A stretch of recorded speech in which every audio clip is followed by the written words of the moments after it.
The following presentation is a Deej Experience production and may not be recorded, rebroadcasted, or retransmitted without the express written permission of Deej Experience, LLC. For more information, visit us online at www.deejexperience.com.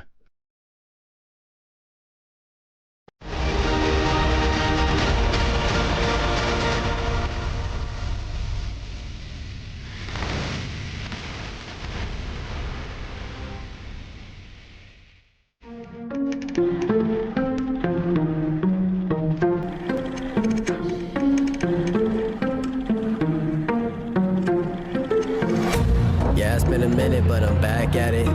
Only like to win, it's like a bad habit. Chamberlain drives in. See how that lasted. Chamberlain with a putback. Looking at the numbers, see who's throws it over hearing it. Muma. Open looks for three. Haley Muma drains The it. picture, see how clear it is. I'm high quality, like I am Deej Experience. I'm way up, seems like I've been at the pyramids. Give me an opponent, and I promise I ain't fearing it. I got so much I can lose the game when I've been giving this. Why you see a mirror, cause I'm closer than I'm hearing it. Grinding and grinding, and then I put another gear in it. Driving and driving, but you don't have no one to steer a ship. Back on the top, you beat you half of my logic. Time with a flip shot, and that was a thing of beauty. Lock it up. Gotta get that leg freed up. Back, you know it ain't luck, so pay up my respect. Don't reject the greatness. Better hang up the white flag if you fight back. Think your nameless, so tell me what the time say. Game time, why they think that they could ever outscore me? LeBron James, just give me the ball, watch me deep. Holder knocks it down. He's gonna come home with it. Nice throw and a good tag. They got him. Doing this for all my life. Webb with it. You don't want to waste my Shot and a time. goal by the Beavers. Finds the back corner. It out. Better get up next in line. Competition left to dry. They could never get in my mind. Please slow it down. I'm a beast on the ground. I'm a leash for the crowd. Play me down. Bend, I'm a running back. Down that sideline. Oh, there he goes. Into the open 50 and gaining momentum. And the Beavers are going to answer right back after Gerard tied it up. That was Will Allen. Now they finally get a set block. Oh, and it's a face shooter. Oh my, Allison Sawyer, are you kidding me? If I do fail, I don't have Catches an arm right into a chin headlock. The legs worked in, and there's a rack. This one driven to left. It's going to drop in. That's going to be a two-run single for Sadie Dine. When I break it, it's for my pleasure, but I would never let you go take it. I'm kind of like that. I don't just write raps. You put the balls up, then I'ma spike that. Oh my! Aubrey Chase! Like a quarterback, I take your crap and throw it got him in! out. Caught! Touchdown! Marcus Lambert! Good D. Shotgun passers, Chamberlain! Oh! 32 seconds. Yetzer fires a three. Cans it! No one will actually become as great as my team is, cause I got a team of some Hall of Fame players, not to mention Jesus. Got it there. Doing this for all my life. You don't want to waste my time. If you want to test my grind, better get up next in line. To the middle, and Scholar with a header, and we're tied at one. Get the snap away. Please, and it's going to be Sanders, recovered by the Beavers. Touchdown! I'ma run it back. You give me the chance, I'ma run it back. Looking at a champ, I'ma Shot got it! the ball into my hands. Chamberlain on the day. He'll take a three. He certainly will. Sawyer beats us deep left field. That ball is out of here. A two-run dinger for Allison Sawyer.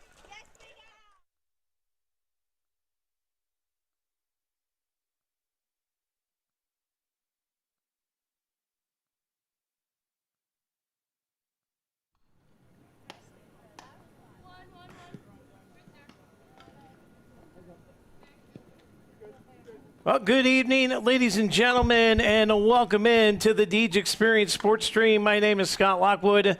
Alongside me here is Mr. Rob Elchinski. We have a doubleheader tonight for Corry Beavers softball as they host the Cathedral Prep Ramblers. We welcome you in here to the Lou Hanna Athletic Complex, and Mr. Elchinski with me. Also, later today, as they get off of work and whatnot, Mr. Mountain will be here to run switch for us. We do have Jack Hasbrook here in position on the Viking Plastics field cam, giving you a good look when he gets it fired up into the from the pitcher into the catcher. And then we'll have a couple guest commentators coming up today, I hear, as Mr. Blake Cook will be joining us and Mr. Gavin Kent will be joining us at some time today to slap a headset on and give it a go. Awesome. So it's always nice to have help like that. We got a Box It Lock It pregame to get to for Game 1, though, as Box It Lock It is our pregame sponsor for indoor climate-controlled storage or storage that they can bring right to your house. Give them a call today at 855-450-3990 or visit them online today at www.boxitandlockit.com. And Rob will take a look at the weather report right out of the gate today. It looked like about a 40% chance rain at 5 o'clock. It's kind of cleared up a little. We'll see what happens, but it's 60 degrees today.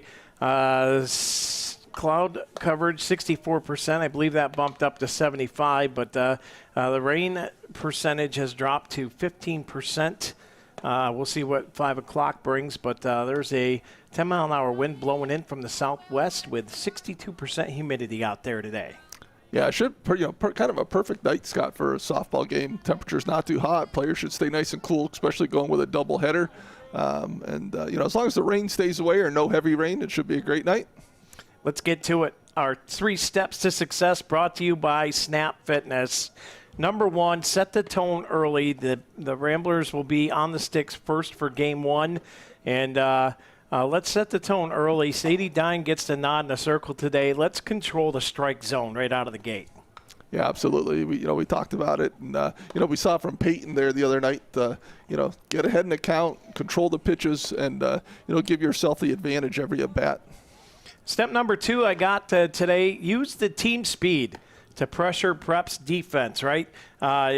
Force them to make plays. Prep has a very short roster, very young, only 1 senior on the team, and they're lacking in numbers this year. They've got 9 girls ready to go here today. Yeah, and like you said, Scott, you look at the roster, right? It's, some freshmen, sophomore, junior, like you said, only 1 senior. So, yeah, keep the pressure on them, make them make, plays under, that they have to make under pressure at full speed, so that they don't have time to think, they don't have time to set themselves, and see if you can get them to make some early mistakes. Third step tonight is offensively, just get on base somehow and let the hot bats of Dine and Sawyer have at it, right? Those have been the 2 hot sticks. Treat them base pads like a surfboard and ride the Dine and Sawyer wave. Yeah, you just got to do what you have to do to get on base, whether that's walks, or take the extra bases when you get them and those types of things. You just got to get on base and let your teammates do the rest. That'll bring us to tonight's spotlight player. She'll be on the first base bag tonight, Rob, but I want to focus in on Peyton McCrae. Is going to be our Corry Higher Ed spotlight player, averaging .333 on the stick today, coming into today. 19 hits on the year. She leads the team with 26 runs scored, has 14 RBIs on the season, and you look at her pitching stats, we may see her pitch in Game 2 if, it depends on how well Dine does and what coach wants to do there, but I imagine they would switch it up for the second game. An ERA of 3.84, 76 strikeouts. She had 16 in the last game. That last outing was impressive, on the mound. And like you said, she's, she does a nice job in that leadoff position, right? She puts the ball in play a lot, like you said, leading the team in runs scored, which makes sense right out of that leadoff spot. But, you got to still perform when you get there, and she's doing that. And, she kind of, gets the table set and keeps, kind of helps set that momentum for the Beavers. And, expect a big game out of Peyton tonight as a senior here going up against Prep. Well, we're slated here for a 4 o'clock start time. I would be surprised if they didn't try and start up sooner. That's why we came on a little bit early today. Prep has yet to take the field yet, though. So while we're sitting here, Rob, we'll go over the starting lineups brought to you by J. Gill Heating and Plumbing. We'll start with the visiting team. In the Cathedral Prep Ramblers at shortstop will be Avery Pfister. At the first base bag will be Addison Baldy. And behind the dish will be Emily Dudenhofer. And then the cleanup batter will be pitcher Morgan Madura. Over on the third base bag will be Kendall Steeves, the very hot young freshman. She's very good on the bat. We'll have to keep an eye on her.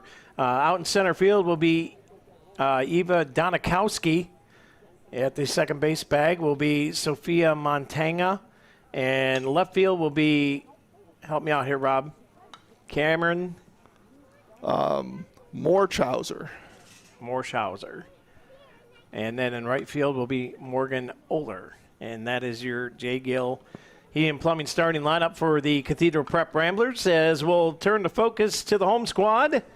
Corry Beavers start off today with Peyton McCray leading off. She'll be on the first base bag. The talented young freshman Jazzy Bridgham will be out in right field. The ever-dangerous Allison Sawyer in the third spot. She'll be playing the shortstop position, as always this year. Sadie Dine will be in the circle today in that cleanup position. On the hot corner will be Kendall Chamberlain. Mara Goodwill out in center field. Allison Yetzer behind the dish. Miley Gwynn out in left field. And Sid Minio at the second base bag. And I can't overstate this enough, how good Sid Minio has been at second base this year. Yeah, and not that she was a question mark coming in, Scott, to the season, but it was one of those positions that had to be filled. And so, last year that was kind of a rotation between Sawyer and McCray. And, so this year Sid took that position over as Sawyer went to short. And, she's doing a real nice job there. She's just very fundamentally sound, gets herself in front of the ball, doesn't try to make anything too fancy, just make the basic plays, be in the right spots, and that, and her IQ is very high. She's always in the right spot, and so, and that helps, right? When you put yourself in the right positions, you're able to make a lot more plays, and she does a great job of that. Well, looks like the Beavers are taking the field here, so I didn't even see if Prep had the chance to warm it up. Yeah, they may have been on earlier. I didn't see them actually taking infield, though. I saw them hitting balls to everyone and doing that. Maybe that's what they did instead, when they were hitting balls to the outfield. And I guess I did see them take a little bit of infield, but because they would usually go before the Beavers, as the Beavers were the home team. And I say that only because, again, there's a doubleheader tonight, with Beavers being the home team the first game and then Prep being the home team the second team. I don't want the fans out there thinking, well, Rob, of course they're the home team. We're playing in Corry. But that will switch for the next game. So, we'll have to that's going to mess me all up. I have enough trouble with that as it is.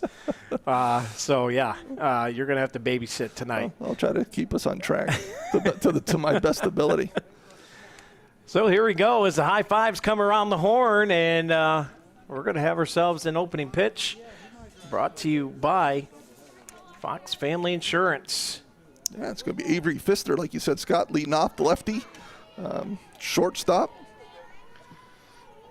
Sadie Dine on the mound for the Beavers. So here we go. Diner will rock and fire. We are underway. First one is low for ball one.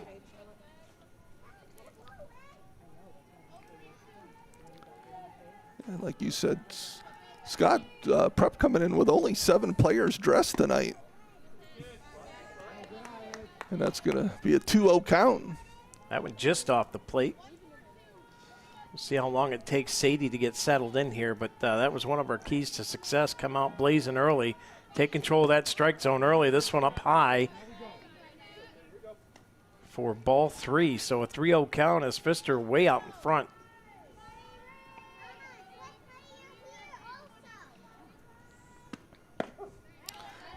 She's taking on that one, and Sadie comes with a strike, makes it count 3-1. See if Sadie can come all the way back here.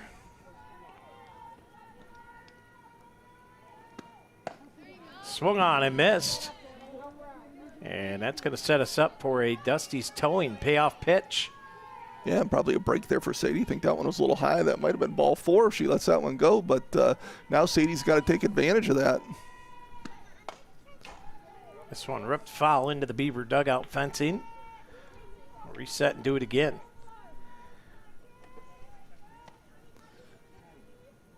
Yeah, nice job by Sadie battling back here. Got down 3-0 and now full count.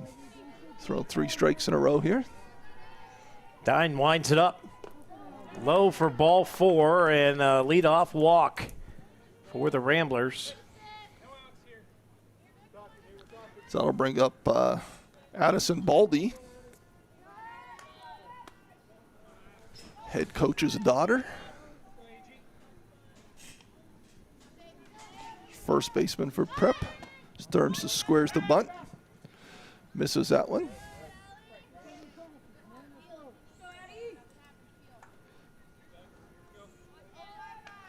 As Prep looks to advance that runner, see if they can do it again here. And they do. Lets that one go, and that's going to be a ball high. Evens the count at 1.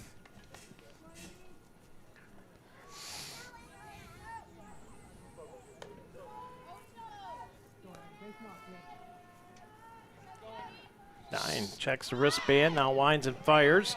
Bunt's Good bunt put down, moves the runner over, and the 5-3 putout is 1 away. Yeah, nice job by Baldy there, getting that sack bunt down. So the Beavers get that first out. Advances the runner Pfister to second. Prep with a runner in scoring position, as that brings up Emily Dudenhofer.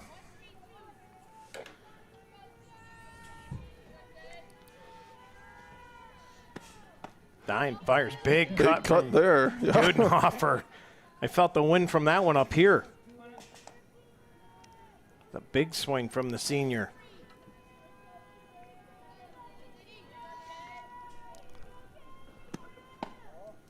This one misses for a ball. Yeah, Dudenhofer, the catcher for Prep.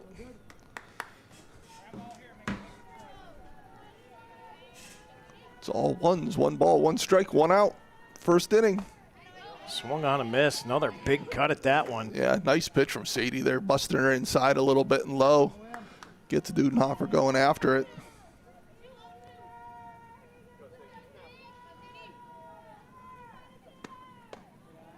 This one up high for a ball. 2-2 the count here with 1 away and 1 on second. As a couple outfield cameras here for you as well. Yeah, gets her look. Oop, drop third. Oop. So not sure what happened there, but strike 3 in either case. It is a Rossbacher strikeout. Couldn't quite see with I didn't think she dropped it, but then I saw the girl starting to take off. But sometimes girls just do that on that third strike, just in case it's dropped. I thought she did drop it. First pitch here swung on and missed. With 2 away, a runner on second for the Ramblers. Yeah, Morgan Madura, Rambler pitcher up. I was talking to her dad before the game. He's the first base coach for Prep. This one She ripped hits right up up the the middle center. and it got through. See if they're going to score here. That good throw. Ooh. And it's overthrown. And that's going to get Madura to second. That's one of those ones where, you know, throw wasn't right on target, but make the catch first and then go for the tag. So nice single there for Madura to score that run. And the Ramblers still with a runner in scoring position. 2 down as that brings up Kendall Steves, who, Scott, you talked about having a nice year. Another lefty. She's a third baseman for Prep.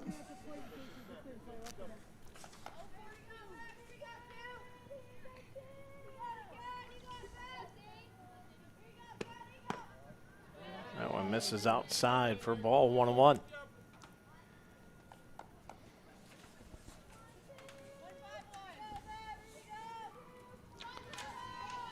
As Dine rocks and fires. In the dirt, good scoop back there by Yetzer. Keep that runner at second base.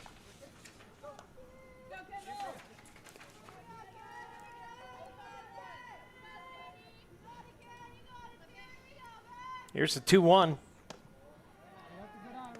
And make it 3-1. Hitters count here. With the runner on second. Yeah, Beavers with 2 down, want to get out of this inning. Don't want to let Prep continue to do any damage here. This one dribbled. Minio scoops, makes the easy toss, and it is a 4-3 put out to do away with the top of the first inning. Brought to you by Knapp's Butcher Block.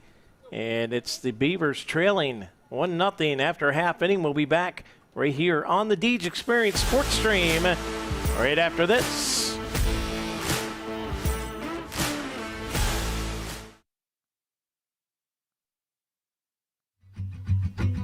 K&E Surveyors, located in Corry, PA, provides professional land surveying. Licensed and insured in Pennsylvania and New York, they offer surveying services for small lot, large boundaries, subdivisions, site planning, topographic surveys, and elevation certificates. For a free estimate, call Scott Johnson today at 814-873-9333 or by email at srjohnson.pls@gmail.com. It's the Fox Family Insurance Kickoff. Fox Family Insurance is your local team of experts for all things Medicare. They can help you through the Medicare maze, whether you are still working, already retired, or planning your retirement. Beth and Patty at Fox Family Insurance can help you with all your Medicare plan options. Located at the Corry Jamestown Credit Union Building on North Center Street in Corry.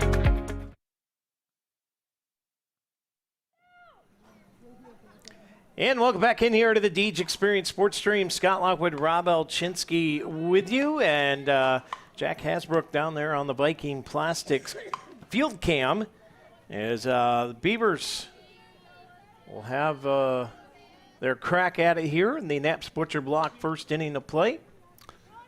And it'll be Peyton McCray leading it off, followed by Jazzy and then Sawyer. Yeah, good to see the Beavers can answer right away here. As again, Prep has Madura on the mound. First pitch up high for Madura, and it's ball one to McCray. Dudenhofer, catcher for Prep. Ooh, big cut there from P, comes up empty. And the count evened up at 1-1. Yeah, good swing there by Peyton. Got loose on that one. Now she's ready to go. Up high for ball two. As Peyton was our spotlight player of the game today.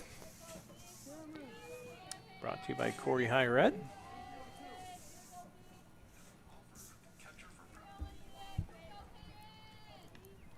P cracks off this one Madura. off the glove. He's going to have to scoot. Did she get there? She did.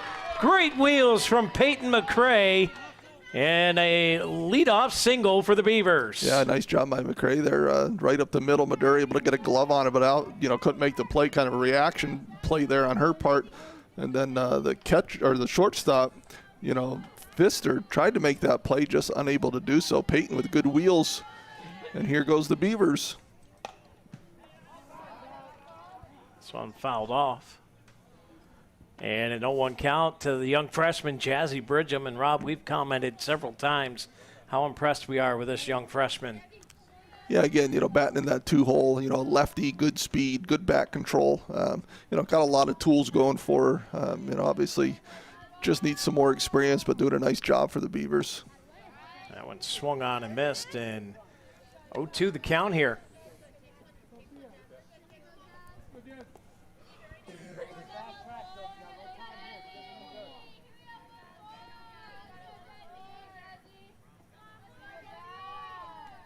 There's the pitch. This one fouled off.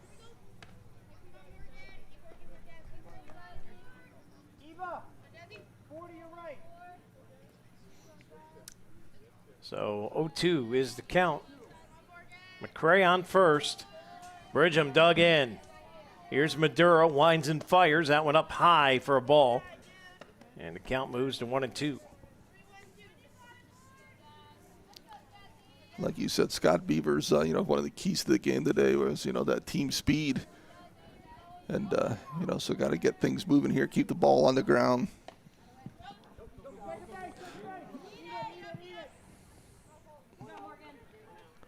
So, drop third strike, but a runner on first as Peyton advances to second. And that's going to bring up Allison Sawyer. So that was a Rossbacher strikeout. One away. So McCray on second on the pass ball. Bridgham out on strikes, and here comes Allison Sawyer.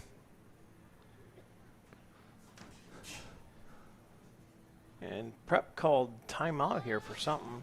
Yeah, I think he wanted to ask about the call by the home plate umpire. So this is Jim's Automotive timeout.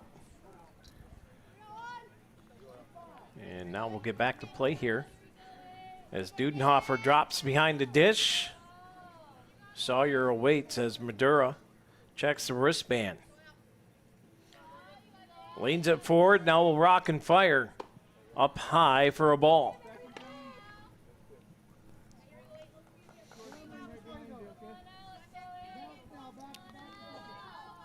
Yeah, similar to where Prep was in that first inning. Scott, runner on second, one out. They were able to cash that in, see if the Beavers can do the same. Sawyer pops this one up.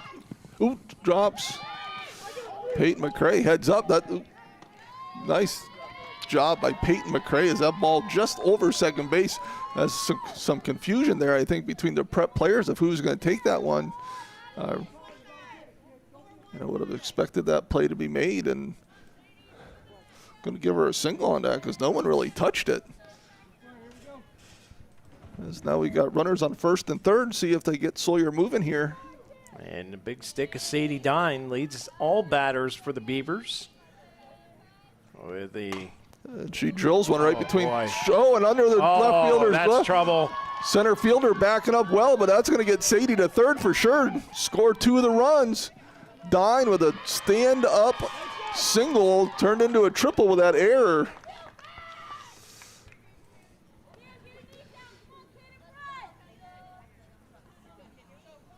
Boy, Sadie hit that ball hard, Scott. Left fielder let it go right under her glove, and big break for the Beavers. They're up now 2-1 with a runner on third. No, with one out. This one poked at. Good play there. She dropped it again. Oh boy, that's going to bring Dine home, and that's going to be an error on Cathedral Prep. Yeah. And that's a big one as Dine scores. Yeah, right now Prep is kind of their worst enemy. Scott talked about, set the tone early, put pressure on them, and the Beavers are doing that, just keeping the ball in play. Right now, Prep unable to make some plays to get themselves out of this inning. So that brings up Mara Goodwill.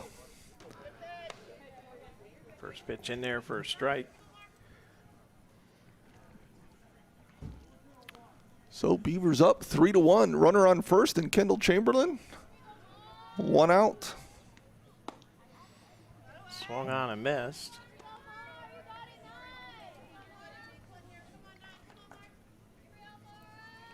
Oh, 0-2 to Goodwill. There's just a lot going on over here. Swung on and missed, and it's a Rossbacher strikeout. Two away now here for the Beavers, as brings up Allison Yetzer.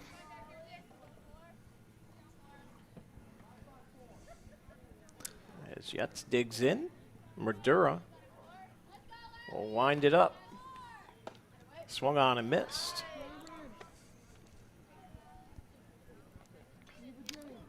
Yeah, Madura right now throwing a decent game. Having the Beavers put the ball in play, and not sure if his first inning jitters out there or what, but Prep for the few mistakes as that's going to drop in. Oop, just foul as Yetzer popped that one up down the right field line, but about 3 feet foul. She'll go back to the box and try and do it again. I batted an extra camera, and it's completely messed my buttons up. Like, I was so used to doing just 3 cameras. Yeah. Or 4 cameras, and you put that 5th one in there, and makes it a nightmare. Now you got to use your thumb. Yeah. Another pop-up for Prep. That's going to be over her head again. Oh, it is. And rounding the third is Chamberlain. Yeah, kind of saw that one coming from our angle. Could see that she kind of overran that. That's going to be an E4 on that one. And 2 major errors from Cathedral Prep, and we're going to have a Jim's Automotive timeout as they're going to come in and talk about it. And boy, I don't know, Rob. What are you telling your girls at this point, right? Yeah, well, I think you're telling them, let's just focus and make the, the basic plays. The plays that they've, kind of missed out on so far haven't been, plays where they, had to do something extraordinary, right? I mean, it's a couple pop-ups, a couple different things, grounders that go through your legs. Just make the basic plays and, give yourself a chance here. And you just tell your pitcher, keep your head up. You just keep throwing strikes, trust in your defense. They're going to make the play, right? Because the pitcher can start to get frustrated, right? Because they all of a sudden think they got to get all strikeouts if they want to get out of an inning, right? And that's a tough way to go because then you start to overthrow and then you start throwing a lot more balls and things. So, they just got to, regroup a little bit. And I'm sure that's what the coach was telling them was, let's relax a little bit and see if we can put an end to this thing. As Miley Gwynn steps in. Runners on first and third, 2 outs. It's a big spot here for Gwynn. She could really break this open. Beavers up 3-1. Get another run here and keep this first inning alive. Madura rocks and fires. This one in there for a strike. And 0-2 here to Gwynn with 2 away. Runners at the corners.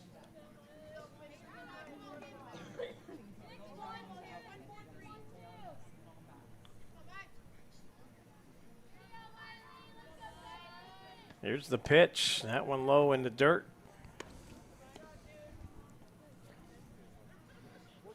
Good stop there from Dudenhofer. Yeah, keeps that run from scoring on third and Chamberlain. See if they get Yetzer moving here. About time to make something happen with her down here. And this one dribbled. Ooh, right again. And it got through the wickets, and that one's going deep. All the way back to the fence as the Beavers are rounding bases.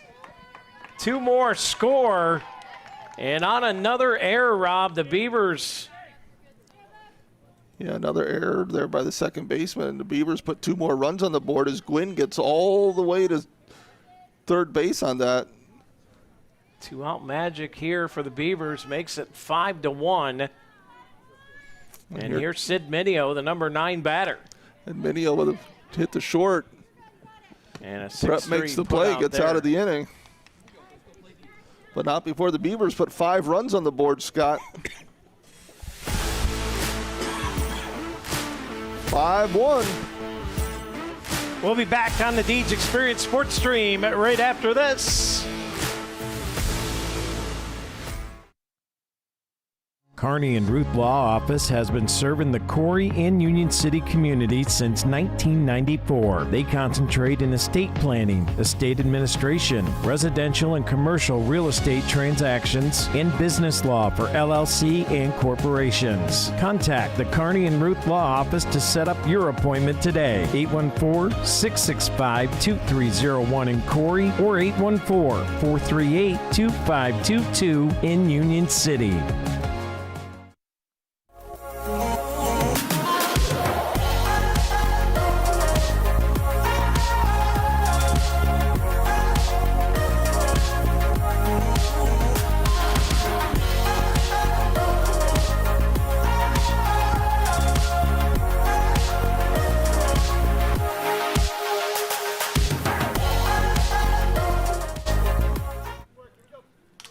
And welcome back in here to the Deej Experience Sports Stream. Scott Lockwood, Rob Elchinski with you as we start the top of the Epiphanies Emporium second inning of play.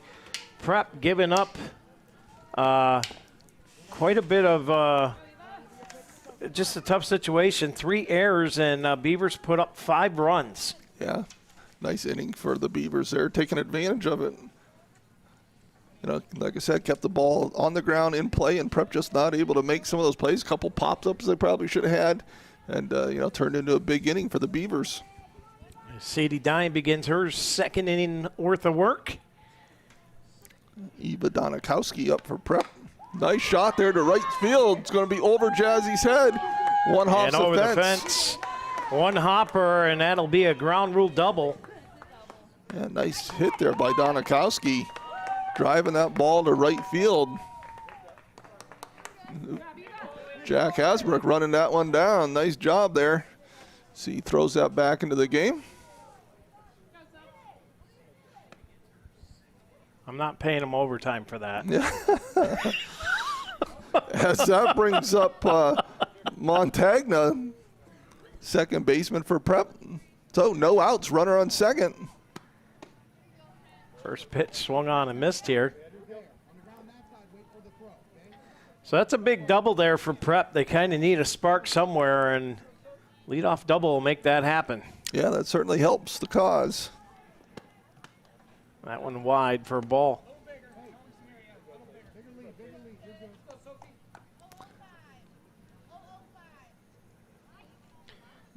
Dine rocks and fires again. Low and inside. 2 balls, 1 strike.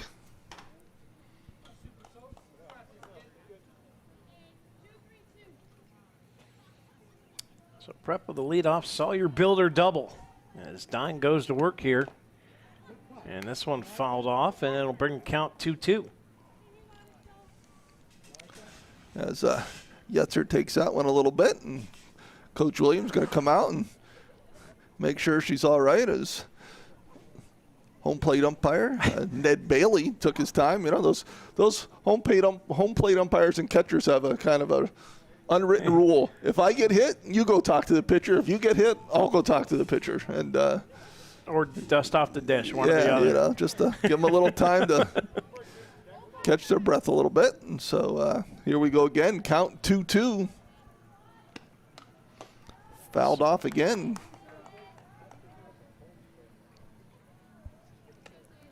Prep with a runner on second. No outs here in the top of the Epiphany's Emporium second inning. 2-2 the count as Dine will wind it up again here. And that one low in the dirt. And that'll bring us to another Dusty's towing payoff pitch here. Nobody out, runner on second as Dine will wind it up. And this one chopped right to Minio, makes the casual 4-3 put out. It advances the base runner, though. The Beavers do get the out. Yeah, nice play there by Kendall Chamberlain down on third. As, you know, Peyton came right up and case that runner there. And kind of one-hopped it over to Kendall. And Kendall with a nice play there, keeping that runner from being able to score. First pitch here swung on and missed. More Chowser. Strike one. So 1 ball, or no balls, 1 strike, 1 out. Runner on third. Make it strike 2. Boy, this is a big out here for Dine. Yeah, absolutely. Nice to get this second out, leave that runner on third, then just count on your defense to make a nice play for you. Up high for ball 1. 1-2 with 1 away. Runner on third. Welcome into the Deej Experience Sports Stream. If you're just tuning in, Beavers had a monster first inning on a couple, 3 to be exact, Prep errors. That one swung on and missed, and a Rossbacker strikeout. Just what the doctor ordered there, and that'll put 2 outs on the board with a runner in scoring position at third. Right now, you know, just got to, you know, keep throwing strikes. Can't get the strikeout. Just trust your defense to make a play, get yourself out of this inning. Morgan Oler, the right fielder.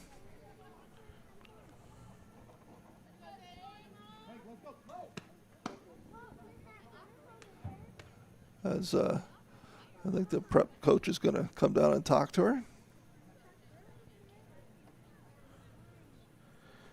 So Jim's automotive timeout.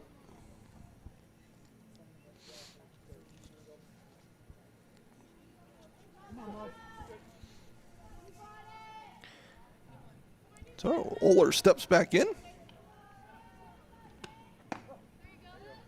That one in there for a strike. And this is one, if you're Sadie, you're just, you know, you just want to throw strikes. Don't get anything too fancy here. You know, I think she can overpower Oler a little bit.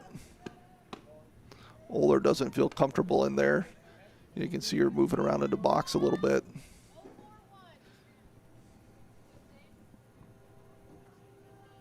She's just a freshman. Nine fires that one in there for strike 2. 1-2. Yeah, and you're going to hear that a lot tonight, just a freshman.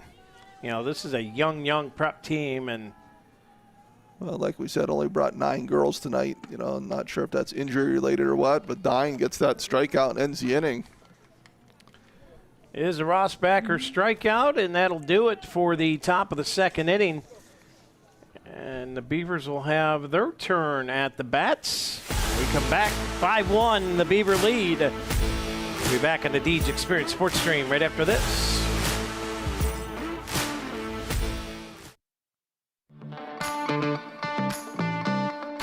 Are you tired of your car's heating and air conditioning not working, especially in this crazy Pennsylvania climate? Give us a call, 814-664-9602, or stop on down to Jim's Automotive at 13250 Route 6. Let us get the parts and tools you need to get it repaired. Don't forget, we have gas, diesel, off-road diesel, kerosene, non-ethanol, and propane. Get it all in one stop. Thank you for your business.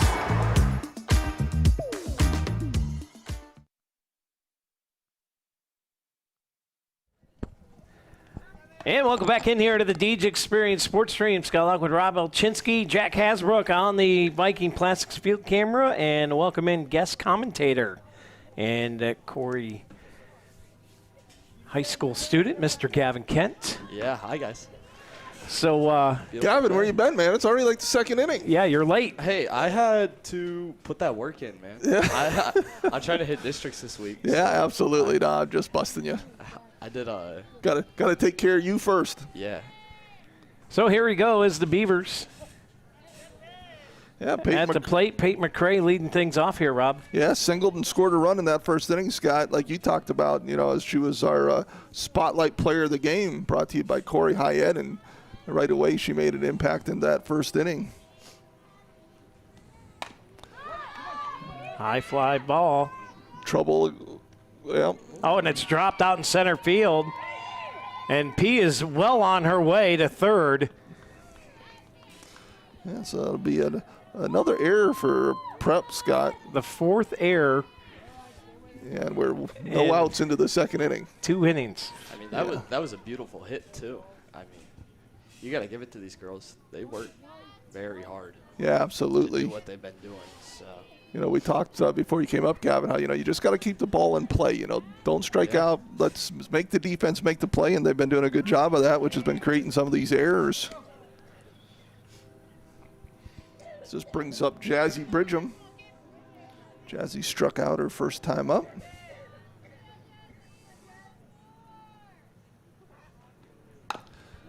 Good hit. Ooh, almost played by the second baseman there. And that's going to drive in McCray. And an RBI single for Jazzy Bridgham. Brings up Allison Sawyer. Allison singled and scored in the first inning as well. So Beavers right back at it. Scott up 6-1. No outs, runner on first. And here comes the meat of that order with Sawyer, who'll be followed by Dine and Chamberlain. First pitch just a bit high. You know, and Madura, you know, throws a lot of strikes and kind of at a nice speed. I wouldn't be surprised to see these girls, you know, now that they're, you know, coming through for the second time to really start to drive this ball. This one fouled off. Yeah, Sawyer with a big cut.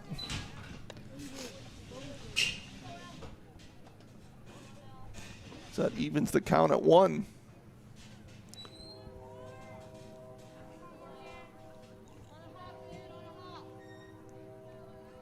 Madura rocks and fires up high for a ball, and Bridgham begins the chess match with the catcher.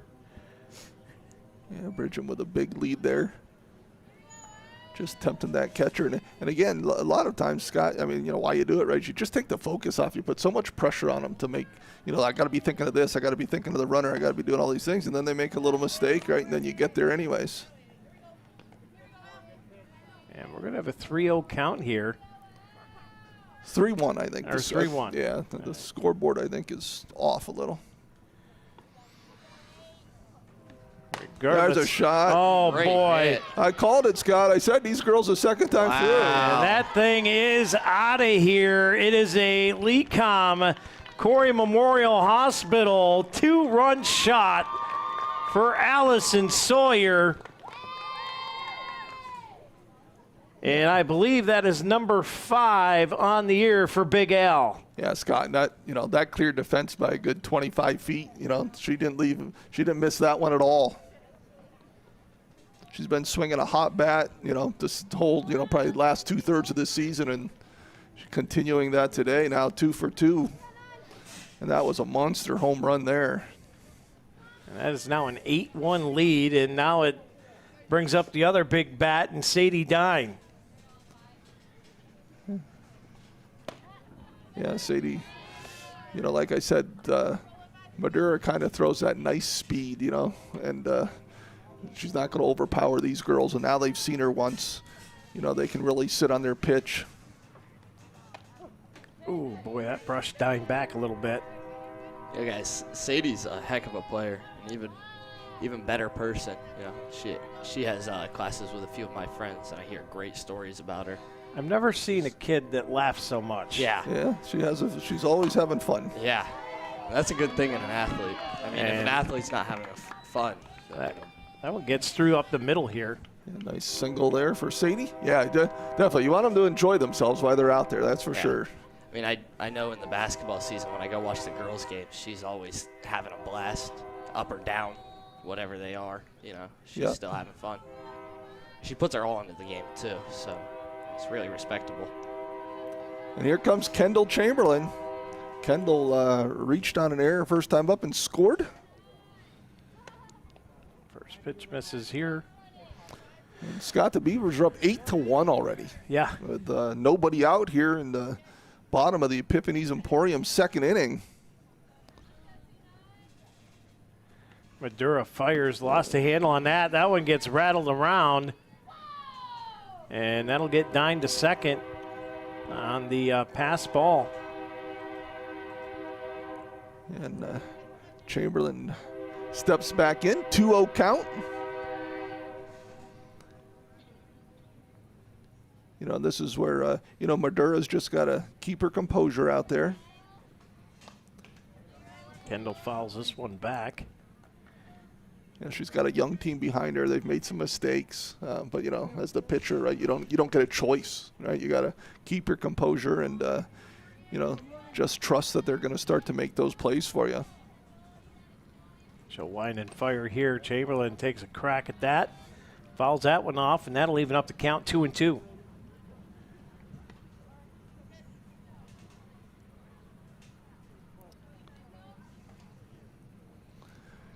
Yeah, Kendall, she's got a real nice swing, long swing. About time for her to get into something. Madura winds and fires. Swung on and missed, and a Rossbacher strikeout will put one out on the board. Yeah, that's going to bring up Mara Goodwill. She's another one, Scott, who definitely shows, those bursts of power at times. 3 triples last game against Northeast. Yeah. Takes the first pitch up high for ball 1. And those were all shots that got to the fence, and she just kept finding those gaps and hitting them over the outfielders' heads. And don't find many games where somebody's got 3 triples. Madura fires here, in there for a strike. 1-1. She's a pretty good fielder too, guys. I mean, she doesn't get hit to a lot, but when she does, she can field really well. Very good arm, very strong arm. She can make lots of throws. I was talking to her today. I think it was in psychology. She was telling me that she prefers to play defense, which I thought was a little odd because usually as an athlete you like offense. Yeah. Well, coming from basketball, I like shooting threes, and she plays really that big defense, spot out there in center field, so she's roaming that outfield, running everything down, and trying to gun runners down. And the catch is made out in the right field for 2 away. And that'll get Dine to third, though. Yep, so 2 down. And that brings up Allison Yetzer. Allison with a hard shot at the second baseman last time. Yetz is about due here.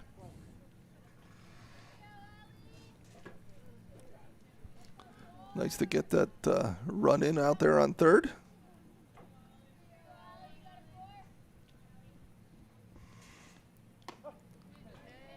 Boy, stares that one down. I would have been swinging all day at that one. That's why I had a very short baseball career. Yetzer checks their armband and comes back in. Doing better than me, Scott. I was a first pitch There's swinger. that hit, Scott, right to right center. It drops in. Beautiful hit. An RBI single for Allie Yetzer. Another run in. And that now makes it 9-1 in favor of the Beavers over Cathedral Prep. And another run scored with 2 outs on the board. Yeah. I wish we had a calculator all year of how many runs we've scored on 2 outs. Yeah, it's been a couple, that's for sure. Miley Gwynn, she rips that through the hole, and Gwynn with a single. Yeah, nice job there by Miley. Good to see her making some good contact here tonight. I talked to Miley today. I talked to at Miley today. Corry Federal Credit Union. So did I. Hey, she works with my mom. My mom always has amazing things to Your say mom about her. always has stories about you. Yeah, oh my gosh, she loves talking about me. I mean, Here's sometimes they're Sydney. good, sometimes they're bad, man. It's nothing horrible, though. Take strike 1 there for Sid. Runners at first and second for the Beavers. And, boy, another couple runs here, Rob. And that one's cranked to third, and it's – did they get it? Yep. They did. Stepped on the third base bag for the forced out. And Prep finally gets out of the inning, but the Beavers pile up 4 more runs as they now have a big 9-1 lead over the Ramblers. We'll step aside, take a break. We'll be back on the Deej Experience Sports Stream right after this.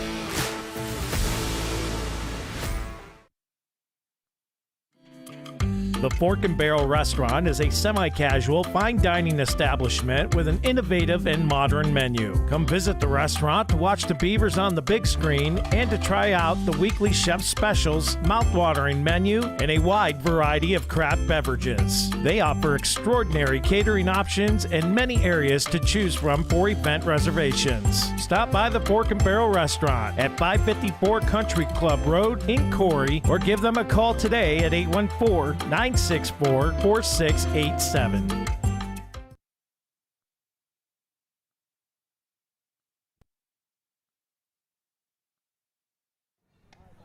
And welcome back in here to the Deej Experience Sports Stream. Scott Lockwood, Rob Elchinski, Jack Hasbrook with you, and guest commentator Gavin Kent sitting in with us here today as Beavers out to a 9-1 lead here, Rob.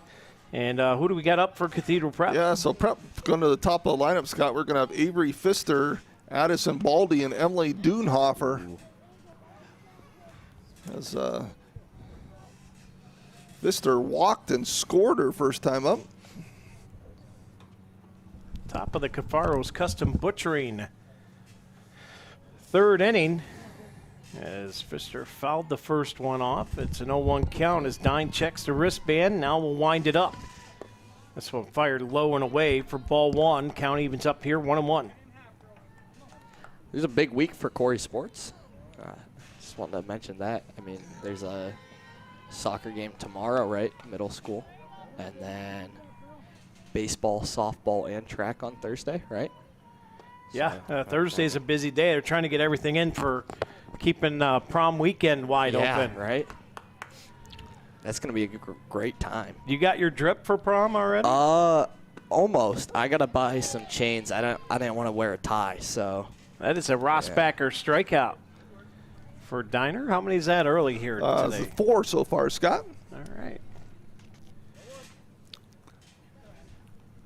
But yeah, this Thursday's packed. I mean, you got the county meet.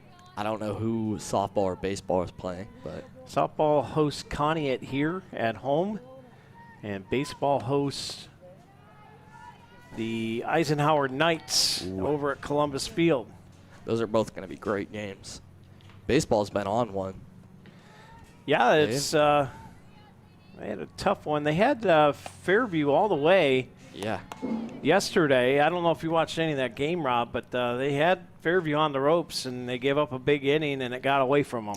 Yeah, I didn't watch any of it, but I did kind of followed a little bit and saw, yeah, that's kind of what happened to them there. But yeah, they've been playing well. Especially for being such a young team. I mean, they've had most of those players for only like a year or two now. So, and their coach has only been coaching for 2 years. Coach C has Coach that C. machine oiled up now, and Yeah, he's a great coach. I mean, motivator. yeah.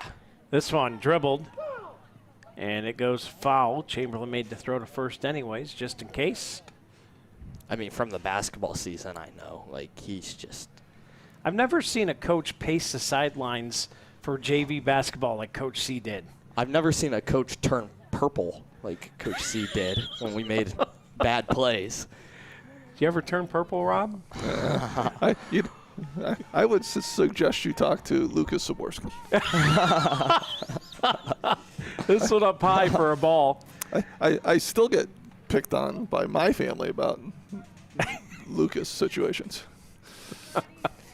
And I haven't coached boys JV basketball in like 6 years, and it still comes up occasionally. Thanksgiving dinner topic. Yeah. This one popped up.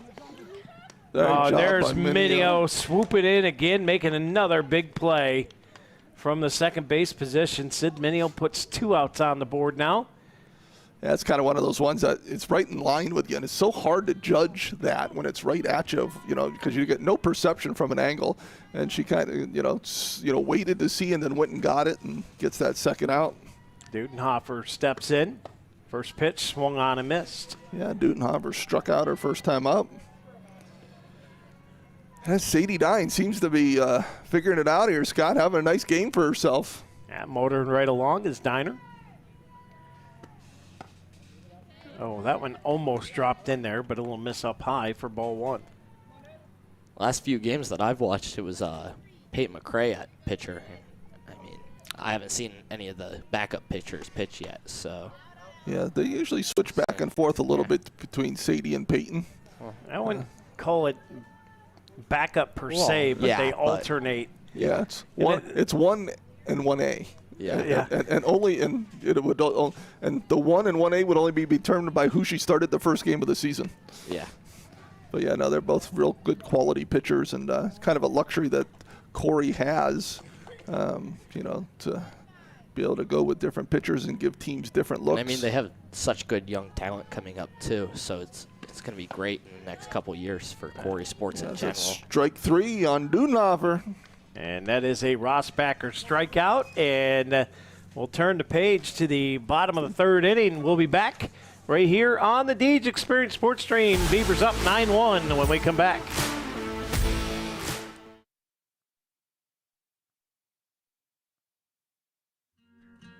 As licensed and insured contractors, J. Gill Plumbing and Heating offers expertise in heating, air conditioning, water heating repair, and installation. Are you ready to enhance your home's comfort? At J. Gill Plumbing and Heating, they're dedicated to making your home the ultimate place of comfort. Contact J. Gill Plumbing and Heating today for expert advice, product inquiries, and professional installation services. Give them a call today at 814-654-7624 or visit them at 275 Main Street in Spartansburg.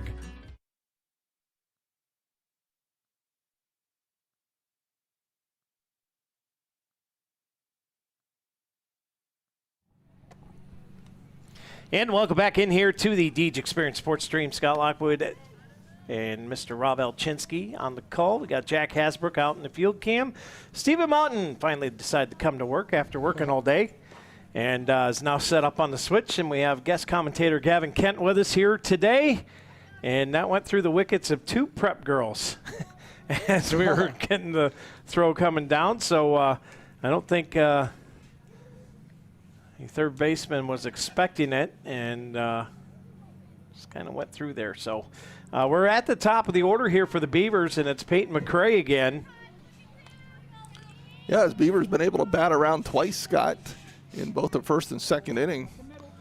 McCray on base both times, a single and an error, scored 2 runs as she hit a ball to the center fielder her last time up. Hit, and this time she beat it out again. Wow. Peyton McCray showing some absolute flashes from the feet. It's like Lightning McQueen. Yeah, the 100 miles an Oh, hour. boy, that was bang, bang, too. prep coaches, I don't think agreed on that one. Yeah, that was real close, bang, bang. Yeah, but I'm not even going to call that was a good call or not. you, But you, I mean, you that take, was you, really you take the 50-50. break. You can't you can't do anything about what the umpire called, whether it was in your favor or not in your favor, and so Beavers need to take advantage of it. P with the wheels as Bridgham digs back in. Yeah, Bridgham with a single her last time up. Madura fires this one off the plate for a ball.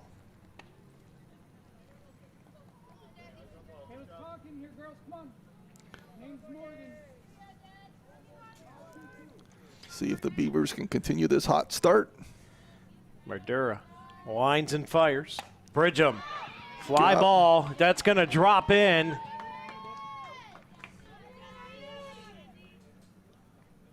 So another single for Jazzy Bridgham, her second of the day, as that's going to get McCray to second base. So Beavers, first and second, no outs. And Allison Sawyer, who went way deep her last time up with a shot over the left center field fence that easily cleared by 25 feet. And she's 2 for 2 tonight. First pitch popped up, coming near side. And it's over the glove and bounces out of play in foul territory. And after all that, it's just a long strike. Yeah, Baldy gave good chase there, just unable to come down with that one. So Sawyer, new life here.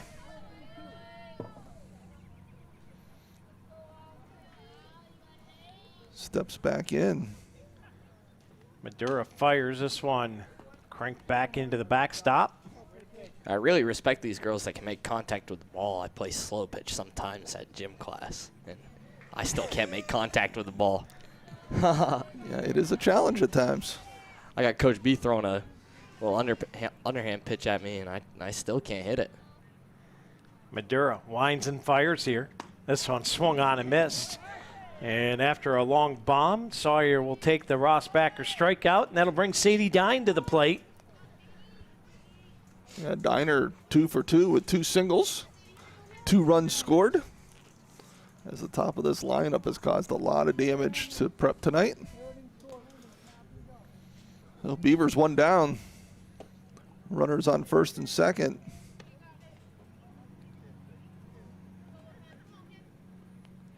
Last week, me and some friends told Sadie every good play she made, we'd buy her a box of cookies. Man, did our bank accounts get drained. Wow. Oh, big cut at that one. That was a juicy cheeseburger up top with extra mayonnaise, and Sadie wanted a bite. Yeah, she went after that one. Might have been a touch high, but it's what happens, all right. Everyone's hitting the ball hard. You want your shot at it too. Madura winds it up. Sadie checks at that one, holds off on it. Yeah, good job by Sadie. You still gotta be patient, keep your composure. Just wait for one in your wheelhouse. Swung on and missed. And Diner I have to protect here now.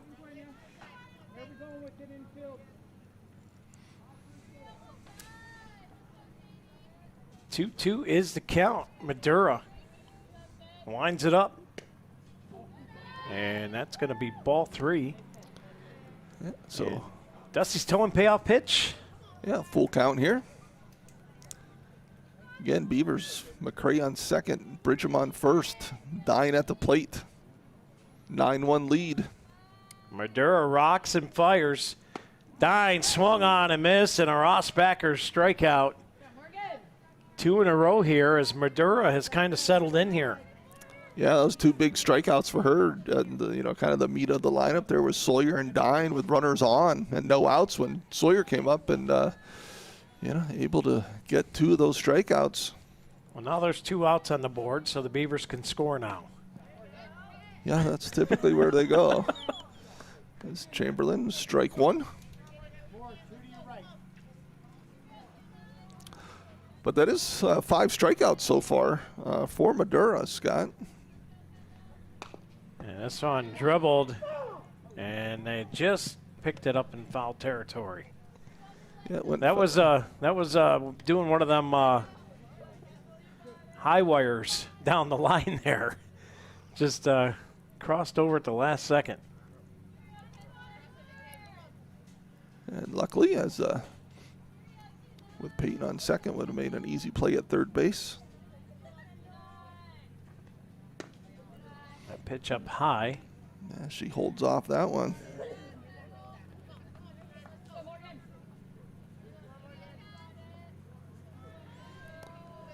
So Beavers hoping to still do some damage here.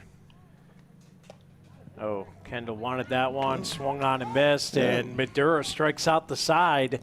1, 2, 3, down goes Sawyer, Dine, and Chamberlain. We'll take a break, and we'll be back. 9-1 is still the Beaver lead right here on the Deej Experience Sports Stream.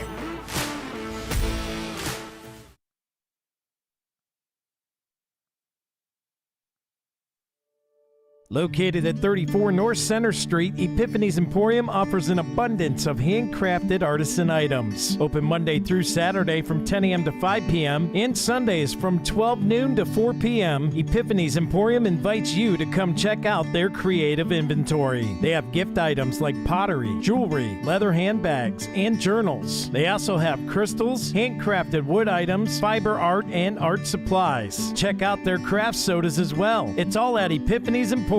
Let your creativity soar.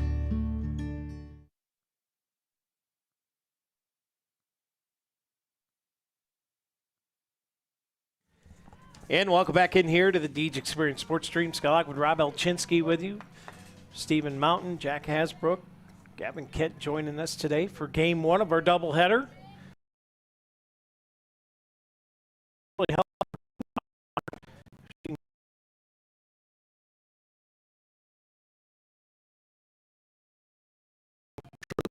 Coaches and team would like to see another one of those, see if they can put a little rally together. Dine fires. This one swung on and missed. Big cut at that one. Good aggression on the ball. I mean, can't ask much more from a batter. It's good luck. Yeah, she's being aggressive, that's for sure. Healthy cut. As they say, here's Dine fires in there for a strike. 1 and 2 the count.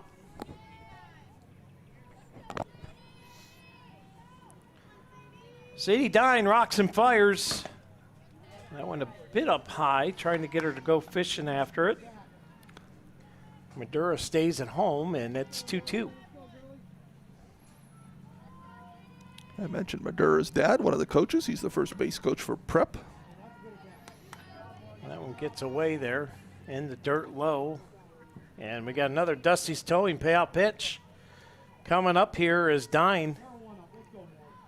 Try to bring another one up here.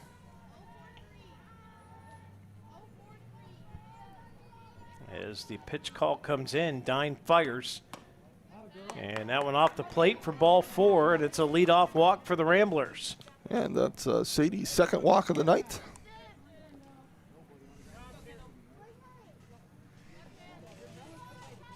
As Madura safely on first.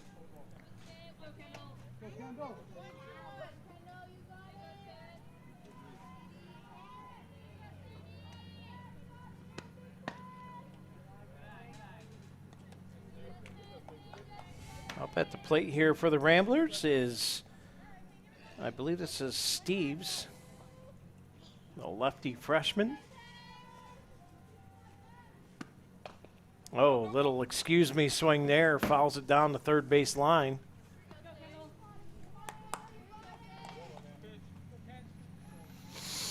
She's actually my cousin. You know that, guys? Kendall Steves. Oh, yeah? Yeah. We did not know that. Yeah. This one right to Dine. Oh, a high throw. They were going for the double play, and that's going to be an E1. On a bad throw there from Diner. Just one of them things that got away from her. Yeah, so Prep, 2 runners on after the walk in the air. Well, City will shake that one off. Yeah, it's a tough one for a pitcher because nobody's there when you go to throw it. You know, you got to just throw it. You got to trust your teammates are going to be there. They're going to get there, you know, so you let up a little bit and then you end up throwing it over like that. You know, with a 9-1 lead, I'm probably just going to first base and getting the out. Yeah. You know, get the out because that run, even if it does end up scoring, isn't going to hurt you any. Got to trust your team to be there. It's kind of like, you know, Jerry Rice was never there until the ball got there. That's what made Montana and Rice so great. It's like if a girl's stealing and you're the catcher, you know, you're just throwing to the base.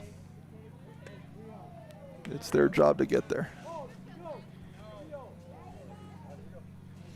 Right now we got a 3-0 count here. Dine's got to hit the strike zone. She'll wind it up. This one dribbled foul. As McCray scoops it up. 3-1 the count.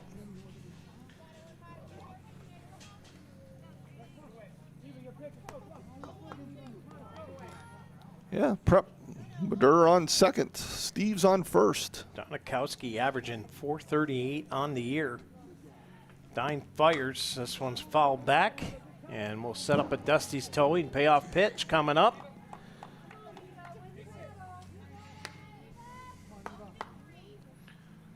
As Sadie checks the wristband.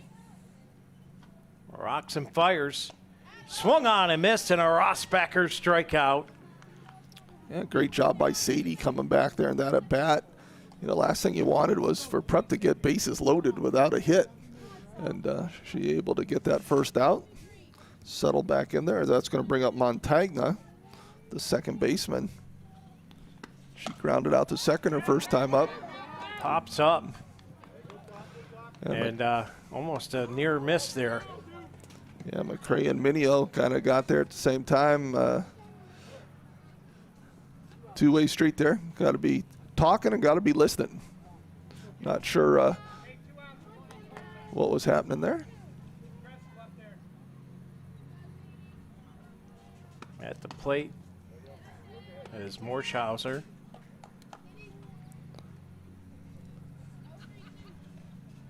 Yeah, Morschauser struck out her first time up. Strike one here. Dine fires. That one low for a ball. So 1-1 the count. 2 away, 2 on.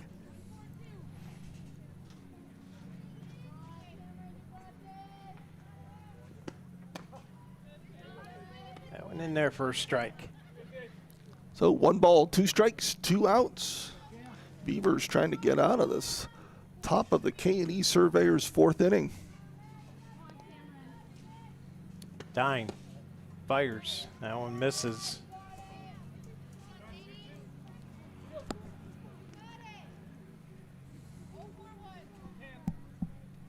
Deuce is wild. 2 balls, 2 strikes, 2 away and 2 on.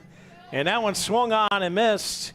And that is a Rossbacker strikeout, and that'll officially end the at-bats for the Prep Ramblers as the Beavers hold them off and retain their 9-1 lead.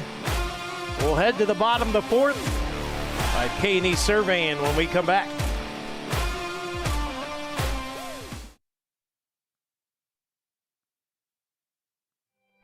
Since 1968, UTEG's Body Shop has been Corry's leader in offering complete collision and refinishing services, including unitized frame alignment. Located at 633 East Smith Street in Corry, UTEG's is a family-owned business that offers free estimates, insurance company assistance, lifetime warranty, automotive glass replacement, and paintless dent repair. UTEG's would like to thank all of their customers and welcome the new ones. To schedule your appointment today, call UTEG's Body Shop at 814-663-2562. Thank you for choosing UTEG's as your selected auto body repair facility.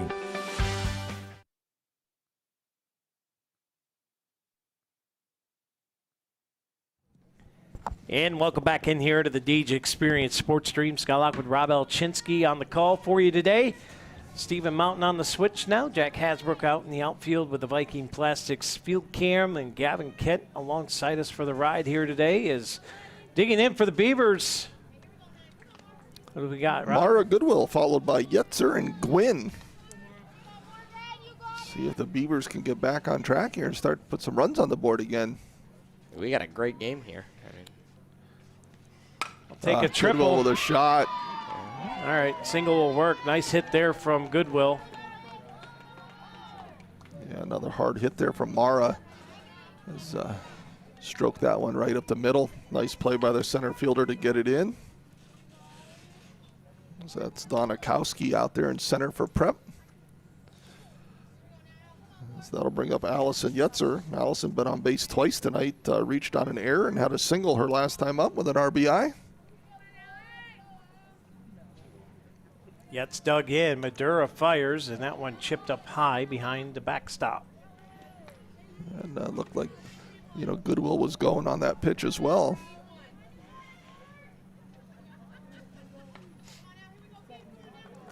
Yetzer is one of those ones that has the two different cards she's got to look at. As her top one is the pitches, and the bottom one is when she's batting. Oh, big cut there, come up empty. Ooh, there's going to get her to third. It's a bad throw, and the speed of Goodwill, that's just automatic. If you overthrow any ball, Goodwill's taking two on you. Yeah, and she was going on that no matter what. The minute the throw went to first, she was going to second base.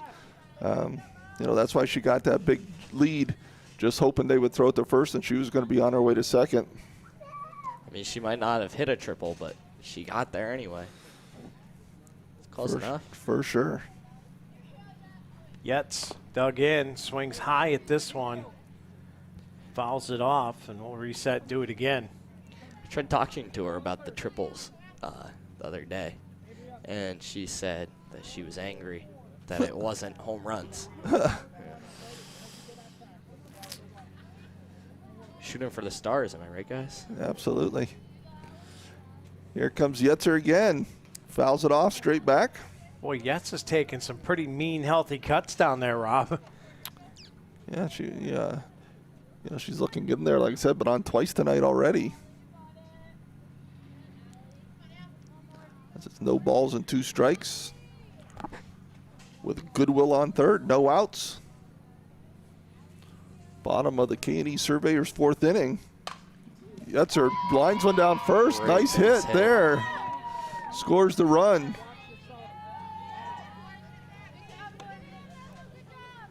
Well, and, one more run, Rob, and that's going to put Prep down to their last 3 outs, as the mercy rule will take in effect if Yetzer can get around and score coming up to the 5th inning. Yeah, see if the Beavers can put on a few runs here. Gwynn takes the first one for ball. Yetzer takes off, and a stolen base.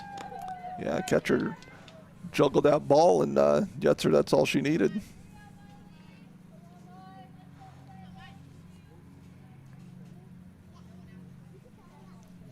So Gwynn dug back in here.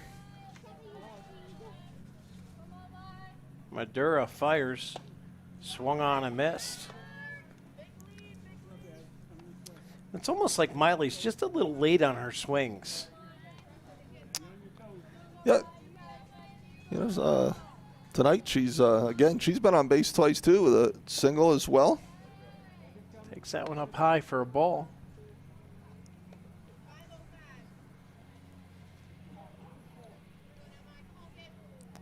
As everybody checks their armband, as Coach Williams called out the play-in. Madura fires that one low. And now a 3-1 count here to Miley Gwynn.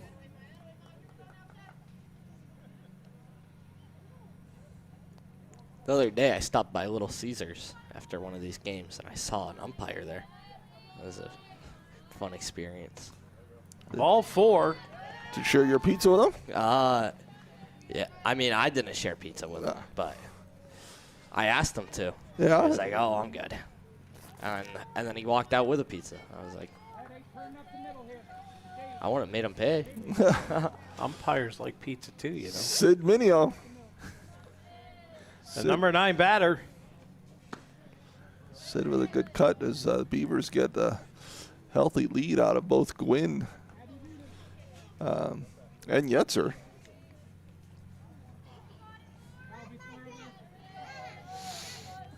Madura will rock and fire. Living up high for a ball. You look at all these athletes in Corry, they're all mostly multi-sport athletes, high-level ones.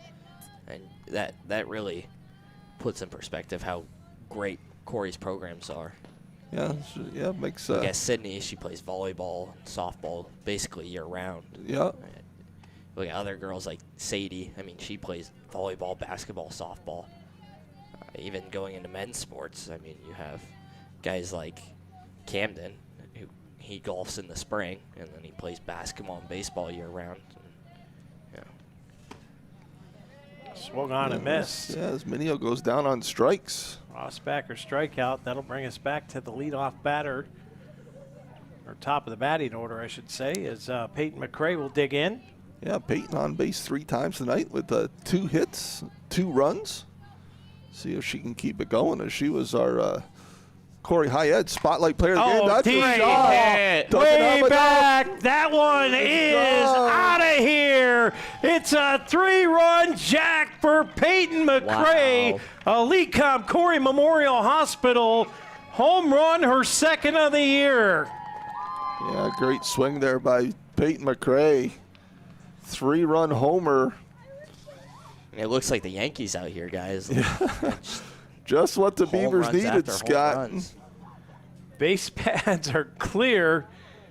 And, boy, that's going to put 13-1 on the board as Peyton McCray cranks her 2nd one out of the park this year. Yeah, Scott, we talk about that sneaky power of her. You know, you don't look at her and think she's got that kind of power, and boy, does she. Bridgham chips this to short, and the throw is there. 6-3 put out. So yeah, I 2 almost outs. refer like P as like Mighty Mouse. It's just small, but man, she packs a wicked punch. Yeah, you know, and it's, you know, she's just got a real nice swing. Doesn't try to overpower, doesn't overswing. But when she makes contact, she does. And here comes Sawyer and Dine. Yeah, you're right back to the meat of the order here. Sawyer 2 for 3 so far tonight with a single and a home run. And that one's fouled straight down into the ground. As Sawyer does a little pirouette, looking to where did that foul ball go. So Beavers up 13-1, Scott. You called it. If we got a couple more runs, we could end up at the mercy rule here. And we got to do it all over again. As it is a doubleheader tonight. Now, I don't know if they'll have the same officials. Yeah, they'll just Do switch. it, just flip-flop them? I'm guessing that's what they'll do.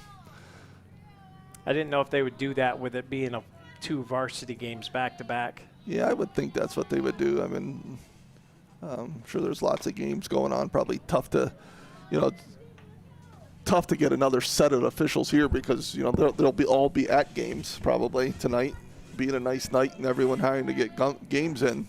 Boy, they were all worried about tonight, Rob, but it's turned out to be a gorgeous night here at the ballpark. Yeah, absolutely. Couldn't ask for a better night, honestly. I mean, it's a nice breeze and players aren't getting overheated, which is good, like I said, because they're, going to have to go back-to-back games. I mean, I was even worried after school today because people were telling me that it was supposed to rain, be nasty, and I got outside and it was beautiful and sunny and had a great day at practice. So foul back. Yeah, Sawyer goes up after that one out of the strike zone a little bit. You know, sometimes after you hit that home run, you get a little juiced. And you want to hit another one, you know, and got to just be patient. You know, on the first one, you weren't trying to hit one. You were just trying to make good contact and just do that again.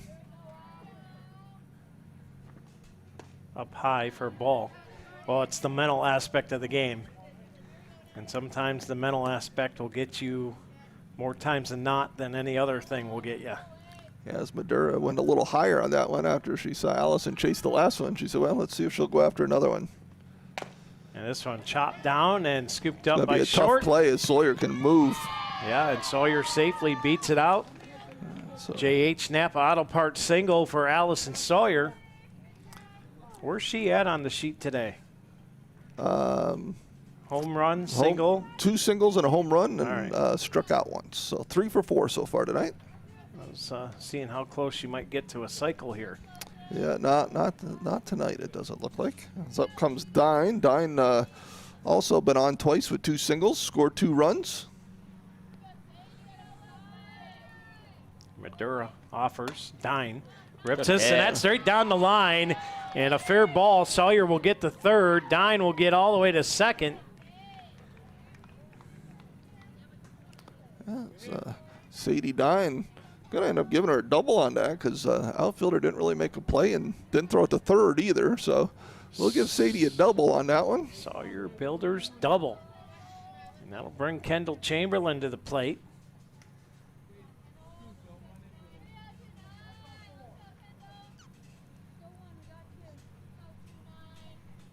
Kendall struck out her last 2 times at bat here. Yeah, she reached on an error by the first baseman her first time up on a pop fly and then struck out twice. So I'd like to see her get a little hit here, get these 2 runs in. As Beavers already ahead 13-1. And here comes Sawyer. Sawyer's going to score on the wild pitch there. Wild pitch, and Dine gets the third, and the Beavers make it a 15-1 game. Yeah, 14. 14-1 game. 14-1, yep. I think this team just plays so well because they have fun. Like, I really think that's why they play so well. I mean, some of their practices, I know, like St. Patty's Day, I saw Sadie walking into the school dressed as a leprechaun. You know, they really do have fun with the game. And that's what makes a good team. Yeah, got to be able to enjoy yourself. Chamberlain's going to go down on strikes again. So swung on a miss, Rossbacker strikeout, and that'll get the Ramblers out of the inning. But, man, they give up another chunk. Big 3-run crank from Peyton McCray. And a 14-1 lead. The Ramblers in the mercy rule. They'll be down to their last 3 outs when we come back. The Library Bar and Grill is located at 203 North Center Street in downtown Corry. Open Tuesday through Saturday from 11 a.m. to 9 p.m. The library offers a large menu with plenty of options to choose from, including sandwiches, burgers, and salads. They also offer 12 selections of your favorite adult beverages on tap with specials like tacos on Tuesdays, wings on Wednesdays, and fish on Fridays. Find out how to book your special or private event with the Library Bar and Grill as well. The Library Bar and Grill. Give them a call today at 814-665-9464. And welcome back here to the Deej Experience Sports Stream. Scott Lock with Rob Elchinski, Stephen Mountain, Jack Hasbrook, and got Mr. Gavin Kent up here with us as the Ramblers, Rob, they need to rattle off, 4 or 5 runs here. Yeah, they've got to get it back to 9, right? Yeah. So they got to get to 4 runs to make it 14-5 if they want to keep this game extended. Leading off here for Cathedral Prep is Oler, averaging 286 on the year. Pulls the bunt back. Well, if you can't hit, Rob, you got to try and maybe bunt. Yeah, try and do something. Yeah, for sure. Sadie's kind of been having her way here today. Yeah, Sadie having a nice game here. Pulls that one back.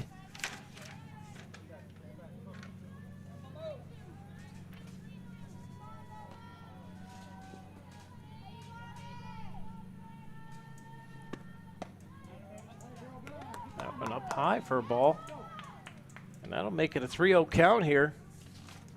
Or, pardon me, that was a 4-0 count. And a Crossroads Fellowship walk. And that'll bring Pfister up to the plate. Back to the top of the order. First pitch swung on and missed. Yeah, you hate to get that leadoff batter on, especially when it's the 9th batter. So Pfister on base once tonight, walked her first time up, struck out her second time, scored the only run for Prep tonight. As Prep jumped out to that 1-0 lead after the top of the first, and that's really all they've had.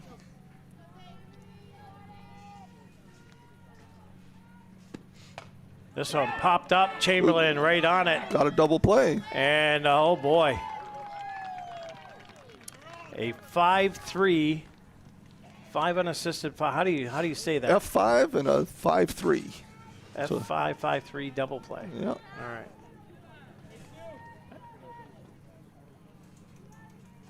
As the runner on first, probably should have seen that and gotten back. But again, young. We've been talking about that. First pitch here fouled off by Baldy. The young team is a really hard thing to work with as a player and a coach. This year, soccer just really, it was a very young team, and it's hard to get in a mojo, like a good groove. Yes. Well, you got to keep yourself up, and learning. you got to not get frustrated at the same time. Yeah, and the problem is, especially when you're young, if you got one freshman or two freshmen on a team, right? They've got the older kids to look at and learn from. When you've got a bunch of them, it's hard because you don't really have those other players to look up to and watch and see how they prepare and see how they, compete and those types of things. Yeah, I think we had 4 or 5. I think it was 4 freshmen starting this year in soccer. Yeah, that's a lot. The outlook for the team is great for next year, but it just was it was a good season. This one swung off, dropped third strike, and it's a Rossbacher strikeout anyhow. And that'll be the ball game here. Game 1 comes to an end. The Corry Beavers knock off the Cathedral Prep Ramblers 14-1. And that'll take us to the P2 Paving postgame show. Brought to you by P2 Paving. Let P2 pay for you. Give them a call today at 814-665-5190 for free estimates on residential and commercial asphalt paving. Visit them online, www.p2pavingco.net. Let P2 pay for you. Rob, what do you got on the stat sheet for me? So for Cathedral Prep, they scored 1 run, had 2 hits. Corry had 1 error. Prep left 4 runners on base. For Corry, 14 runs, 15 hits. Prep had 5 errors. The Beavers left 6 on base. From a pitching standpoint, Dine, 8 strikeouts, 3 walks. And for Prep, for Madura, she had 7 strikeouts and 1 walk. So decent outing for Madura with 7 strikeouts and only 1 walk, but the Beavers just too much for her. Yeah, and ultimately you got to have help from your defenders behind you, and being such a young team like this, you're going to have to go through them growing pains. Yeah, the 5 errors certainly didn't help. And again, they weren't on extremely hard plays, right? Some fairly fundamental, basic plays. And like you said, Prep, and most of those happened in the first inning. A lot of them, the Beavers got their big lead. But, so nice job there by the Beavers. So let's get to it with our, let's go with the offensive play of the game, brought to you by Healthy Smiles of Corry. Give them a buzz today. Yeah, I'm going to go with Allison Sawyer. With that home run, she ended up with 3 hits tonight, but that home run kind of got us going a little bit, and I'm going to go with Allison Sawyer as the offensive play of the game All right, that'll take us to the Erie County Community College defensive play of the game. Yep, so I'm going to go with Sadie Dine just in general, right? I mean, nice job on the mound there. Started out a little, couldn't find a strike zone early, but then, did, and then, then just kind of coasted from there. But 8 strikeouts, 3 walks, threw a real nice game, had a good defense behind her. 8 strikeouts in 5 innings, that's pretty good. And then we'll go with the Crotty Chevrolet player of the game. Yeah, and I'm going back to the same one I had last time, Scott. Going to P. Peyton, she was the Corry High Ed spotlight player of the game, right? I mean, you called a good one there, and, and she came through. And again, 2 singles, a home run, was on base all 4 times, scored 3 runs. But, I just really thought, kind of out of that first hole position. And, and she led off both the first inning, the second inning, and the third inning just because of how we ended. And every time she got us rolling. And, so I'm going to go with Peyton McCray again for the player of the game. Yeah, that 3-run jack. And how many times she's on base tonight? All 4. All 4 times. Yep. On 4 times, scored 3 runs. Had 2 hits and that home run. That she had that hit to center that the center fielder dropped.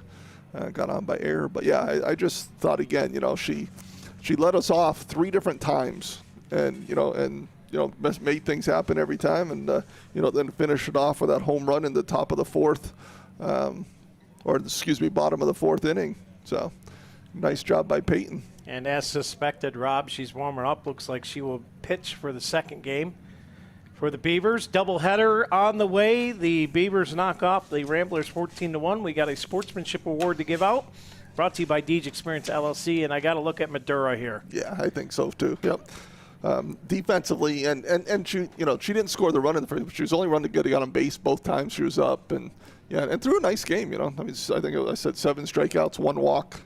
Nice job by her. And not getting frustrated and getting down, right, which she easily could have done that we talked about. So yeah, I agree. I think that's a great choice. All right, we're going to take a break. We're going to mute the mics, and we'll be back with Game 2 of our doubleheader. Prep will be the home team, so we got to flip-flop things around, and we'll get you back to action here when they get back to action live on the Deej Experience Sports Stream.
Well, welcome back here to the Deej Experience Sports Stream as we're getting set up for game number 2. Now in this game, the Beavers will be known as the visiting team, so they will bat first here in game 2. This is originally the game that was scheduled at Prep, but because the Corry home game got canceled, postponed due to weather, they played that one first, and now this one, they figured since they're here, they might as well just double it up and get both the games in tonight. So for game 2, Cathedral Prep will be the home team, and the Beavers will bat first. So with that, let's get into our Box It and Lock It pregame show as the weather has gotten better.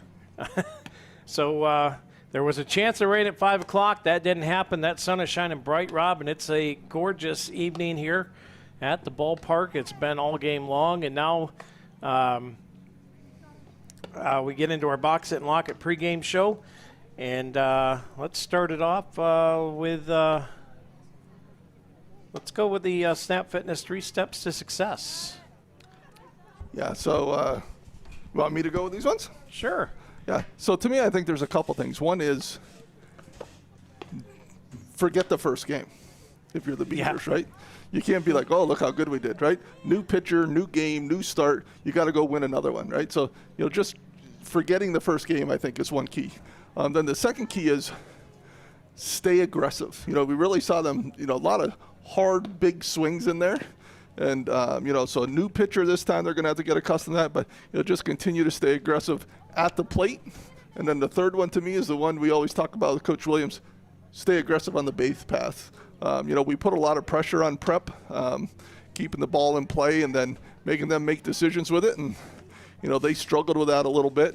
And, that was part of the reasons we were able to jump out to that big lead in that first game. All right.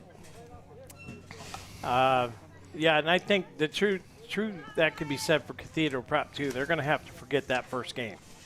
Yeah, absolutely. And they're switching things up quite a bit, as far as, not so much positions, but batting order and a little bit of positions of where people are. So we'll see if that helps them out a little bit, too, as the Beavers are sticking right with their normal lineup other than, the switch of Peyton and Sadie from between first and pitching.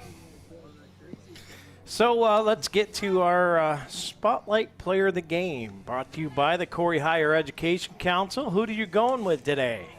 Yeah, I'm going to go with Bridgham. I think, in that first game, had a decent game, started rolling a little bit more. I expect her to be, kind of a spark plug for us here in this second game. Jazzy Bridgham, outstanding young freshman. Rob Elchinski's pick for today's Game 2 Spotlight Player of the Game, brought to you by the Corry Higher Education Council.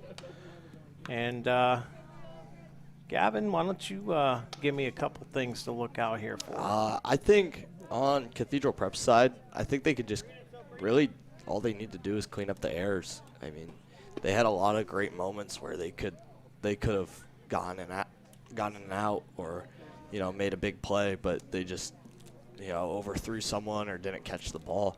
If they clean those up, it could be a tight game.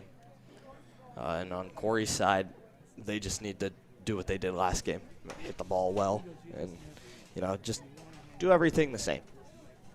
They didn't really have much to clean up. Well, if it ain't broke, don't fix it. Yeah, right. That's the typically the general rule is they'll meet at home plate and go through the whole spiel again as coming up after this, the Beavers will take on Conneaut. And it's going to be interesting to see what happens in the region, especially after that loss against Northwestern, Rob. How do you recover from that? Did the region get away from that loss? These are things that, you can't think about during the game, obviously, but as they get down the stretch here, they might have to look back in that game and say that game cost us. Yeah, and like you said, Scott, you can't dwell on it now, right? I mean, it is what it is. So you gotta control what you can control, and that's the next game, right? Your next at bat, the next ball hit at you. You can't go back and change something that happened in the past. So just control, what you can, and go from there. I find it interesting, Scott, that they are not switching umpire positions, which I figured they would do. So we're going to have the same base umpire and same home plate umpire as we did the first game. I just find it, I mean, not that it matters. I just find it interesting.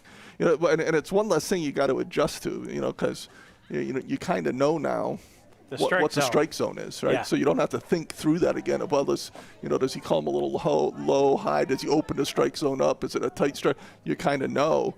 And so, I mean, that's an advantage to both teams when you don't have to figure that out a little bit. So, well, you know, and it's a new game for him too. He might forget about that last game and may have a total different strike zone. Nah, usually they don't.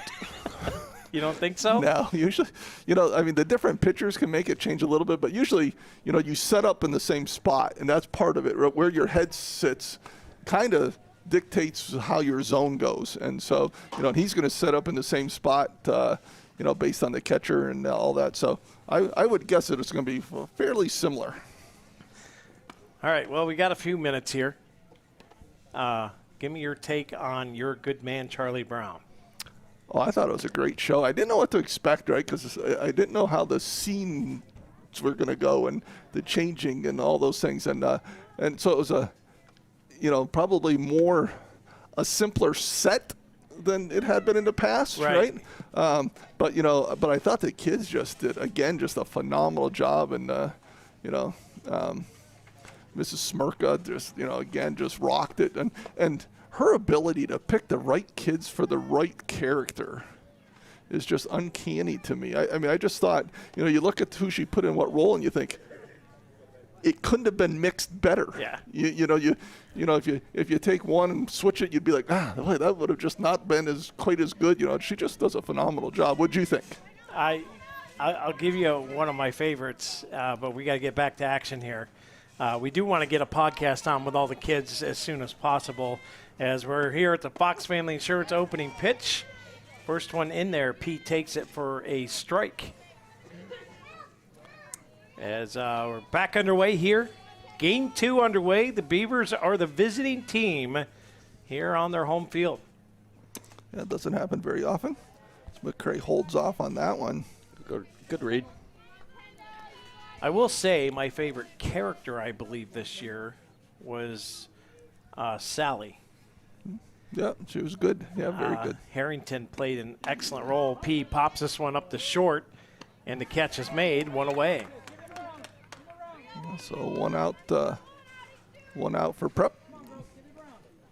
So as this time, Scott, we've got Kendall Steves pitching for Prep. Young freshman has seen very limited time in the circle this year. Yeah, she played third Ramblers. base in that first game. As Mangura moved to third. Great hit. Oh, Nice big hit hit. to the whole. Right fielder able to cut it off, but Jazzy with that speed, nice double. Yeah, a little bobble out there, and it results in a Sawyer Builders double. And that was our Corry High-Edge spotlight player of the game, getting us rolling early. I mean, she's warm, so it's going to be a lot easier for her to play now. Boy, Rob, I think we might end up being 2 for 2 here on the spotlight picks. That's nice when you do it. Of course, Makes us look smart, yeah, right? Yeah, of course, all the parents and players are going to be like, pick my daughter. But no. So here comes Allison Sawyer, who, again, big game in that first game here. And see if she can keep this thing rolling. Steves winds it up, and this one fouled down into the dirt. Reset, do it again. And like I said, Scott, sometimes, when you're in a game and you get a big lead, you don't necessarily take your foot off the gas, but it just is a different feel when you get up. And so now the Beavers got to realize, okay, this is not that. It's not the 8th inning, or this is the first inning. Ooh, and right that through the gets shortstop. through the wickets. Oh. So Sawyer gets on an error. I thought maybe we're going to go with a little rope-a-dope there. Moves Bridgham to third. So Beavers in action, getting it going here again. So here comes Sadie Dine. I'm guessing Sawyer's going to second base. She was stretching out her back there on the first base pad. And Sawyer's gone to second. Just like that.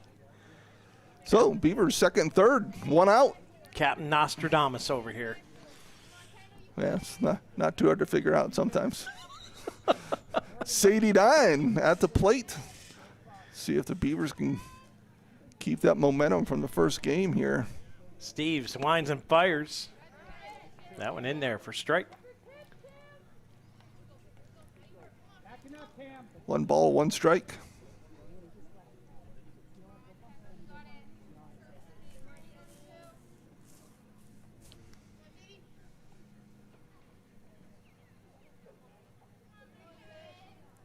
Steves fires. Dine chops this foul.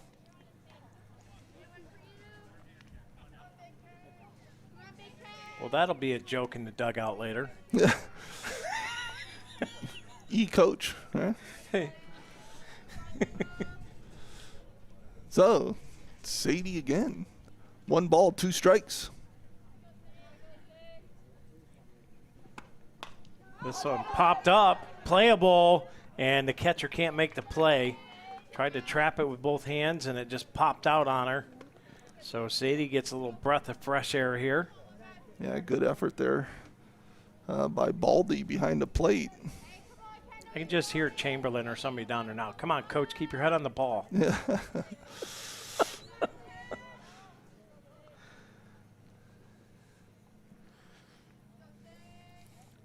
Fister rocks and fires. Dine. Oh, little poke check. Yeah, nice job there.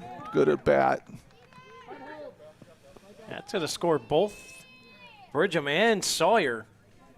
And Corry jumps out in front 2-0 early. Yeah, great job by Sadie there. That pitch was a little low and away. She didn't try to do too much with it. You know, got her bat on it, made good contact, punched it out in the right center field, and got those 2 runs in. You know, that's what that senior experience does for you. You know, she played so much softball in her life that, you know, not trying to overdo it. Kendall Chamberlain drills There's this a one. shot. She got tired of striking out last game, and this one she lays right into left field. And base hit for Kendall. Yeah, she laced that one, that's for sure. Nice swing there. J.H. Knapp out of part single. So that's going to bring up Mara Goodwill. So Beavers right back in business here. Runners on first and second, 1 out. Goodwill up. Steves winds it up high for a ball. I hate to do this, Scott, but I'm going to call the shot. You calling this one out? I am. Babe Ruth in it. Not this pitch necessarily, but this at bat. He's Babe Ruth in it. No. Oh, that one off the glove. They get the out at third. So Mara Goodwill on. I'll take that Nostradamus little tidbit back now. As Goodwill gets on by fielder's choice, and up here for the Beavers is Allie Yetzer. Yeah, another one of those young players for the Beavers. You know, a lot of good seniors here, but this future is going to look bright as well. Takes that one right across the letters for strike 1. Future of most our sports, very bright. You look at all our teams, and we have young talent on all of them, and great old talent too. I mean, there's a lot of juniors and seniors from this year that were just very good. Great teachers too. Nice athletic class here in the senior class, but like you said, lots of underclassmen who you know have already got some playing time in the different sports, and I agree. I think the Corry sports are going to continue to look good. I can't explain how much I've learned from like guys like Zach Turbin and Carson Chamberlain. You know, great athletes, amazing basketball players, good teachers too. Yeah, that's important. Yeah. So Allison Yetzer, 2 down. See if we can put a couple more runs on the board here, Scott. Steves will wind and fire. That one low.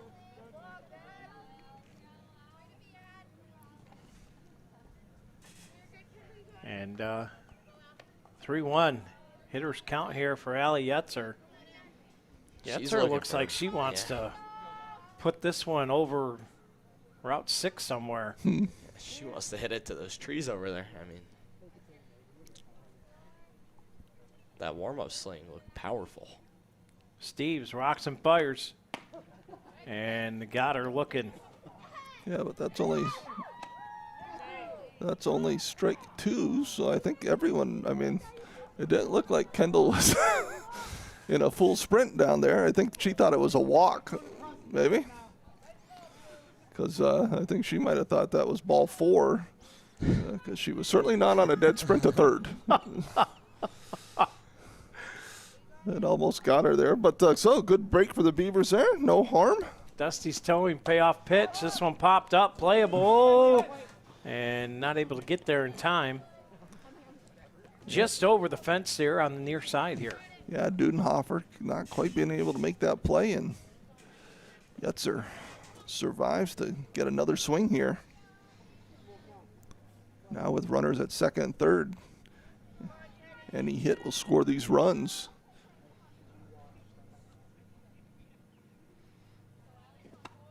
There it is. No, Ooh, foul. just foul. Just foul. Great aggression on this at bat. Just, she's looking to swing at that ball. That's what you need. Yeah, not a time to be timid. Find a pitch you want, find anything near the strike zone, you got to go after it. Yetzer dug in. Do a Dusty's towing payoff pitch. As Steves toes the rubber. She'll wind and fire. Up high, ball 4. Yetzer off to first, and 3 ducks are on a pond as they got them juiced up here. And Miley Gwynn. Miley's got her jacket on now. Must have been getting a little cold down there.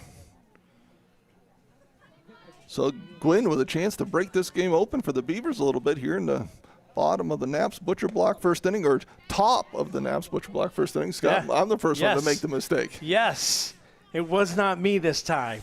As the Beavers are the away team here in the second game of the doubleheader. See, that's what you get for doing just home games. That pitch up high, that gets away. And Kendall's going to stay put at third, though, so the bases will remain loaded. And, Yetzer was about 3 feet from second base on that one when she was like, oh, nobody else went. I better get back.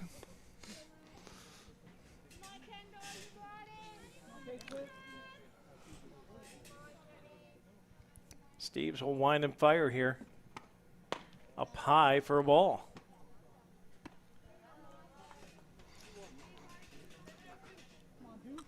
Yeah, I could see Miley getting a big hit right here if she just gets one in the strike zone. Gwynn dug in. Here's the pitch. Inside for a ball. That's a 3-0 count now. And there ain't nowhere to put her, Rob. Yeah, the scoreboard says 2-2. I'm not sure. Was that a ball, that last one? I couldn't see. Yeah. Yeah, so yeah, I'm not sure. That's going to be ball 4. So Ball 4, Crossroads Fellowship walk, and a Corner Bar and Grill run scores. And the bases remain loaded as the Beavers tack on another run. and here comes Sid Minio. Beavers up 3-0. See if Sid can cash in here. As Steve's just having a little trouble finding that strike zone. She's had back-to-back walks now, and first pitch ball to Minio. Rob, Oops. it'd be helpful if I heard you. Yeah, I had to take a drink of water. My throat was getting dry. Here's Steve's fires, swung on and missed. Sid went golfing after that one. Yeah, a little too aggressive on that one. Was looking for the 5-iron.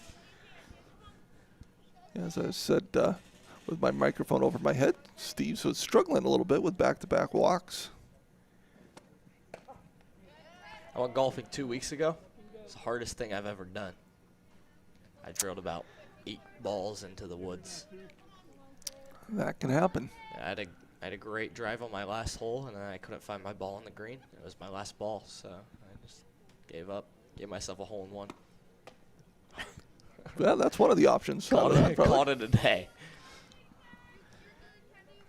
I ended with a 101, 48 on a 9-hole. Not bad. Not bad. 3 hole-in-ones in a row.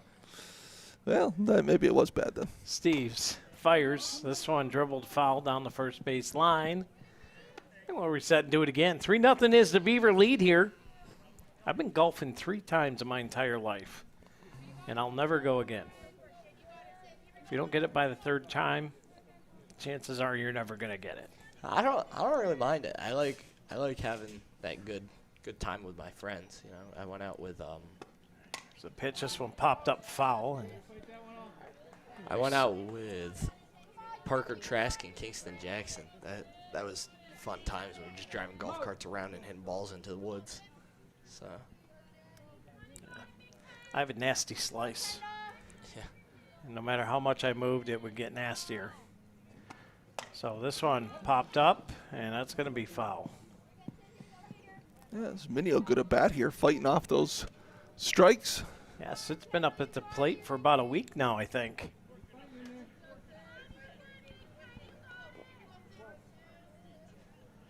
Get the s'mores ready. She is officially camped out there at the home plate pad. There's a chance to extend this lead.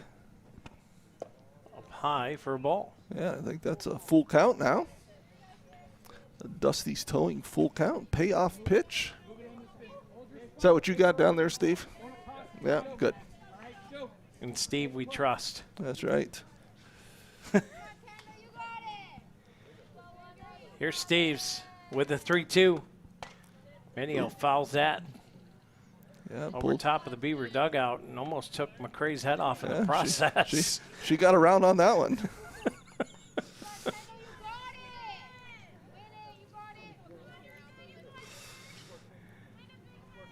Another Dusty's towing payoff pitch coming. Steve's fires Minio. Nice Hot play by shot the to third baseman. Nice play there. Got out of the inning. Leaves the Beavers stranded with bases loaded. But Corry puts up 3 runs on the board. We'll head to the bottom of the first inning. Brought to you by Knapp's Butcher Block. Prep, top of the order.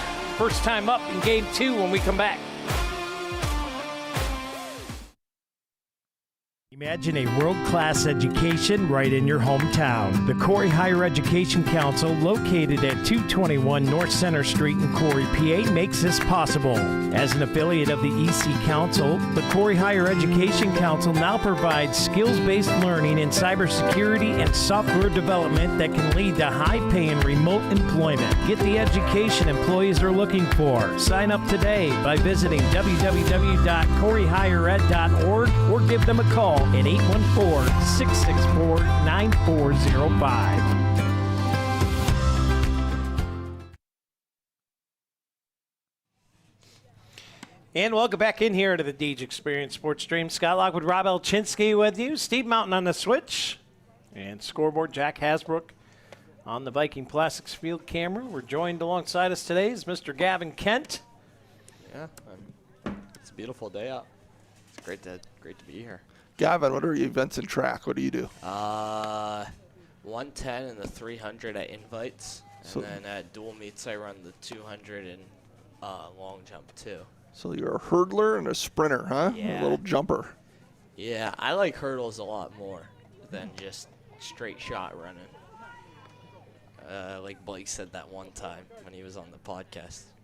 It's better to have an obstacle in front of you when you're running than just straight shot. That's good, yeah. It's more fun. As long as you like it. Yeah. Well, Steve's will lead off here, and it's going to be P in the circle for game 2 as see if she can build off of that last game, Rob. Yeah, absolutely. This one wide for a ball. That game against Northeast, 16 Ks and a no-no. Yeah, she was feeling it. That was for sure. And you could just see her confidence build as the game went on, and Northeast really just didn't have an answer for her. 16 strikeouts is insane. I see players struggle to get 3 or 4 strikeouts in a game, much less 16. That's for sure. Oh, good pitch hitter, just wide. So it usually takes her a batter or two, right? Yeah. Like that first batter in Northeast, she plucked her with it. Yeah, then we had the 1 hour rain delay. Ball 4, and she walks the first one here. So usually it takes P a while to settle in. Yeah, so leadoff walk there for Kendall Steves, and that's going to bring up Avery Pfister, the shortstop. P winds it up. Runner goes. Nope. Decided not to. I think Yetzer got up a little quick for her liking.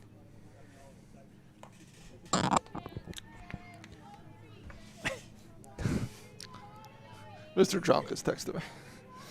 Said they were having a little trouble hearing you, Gavin. Probably would have helped to know that my mic was too low. I didn't notice that it was underneath my mouth. We'll see if that's better. Maybe. See if I get an update.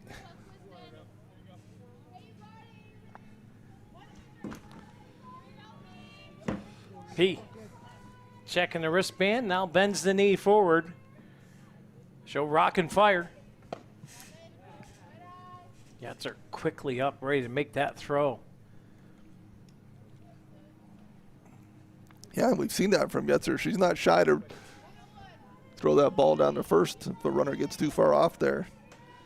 She makes them stay on their toes. McCray fires. There's that throw down. Yeah, we just talked about it. Hey, Scott, we do have a different umpire on the bases, right? Maybe there's a whole new crew.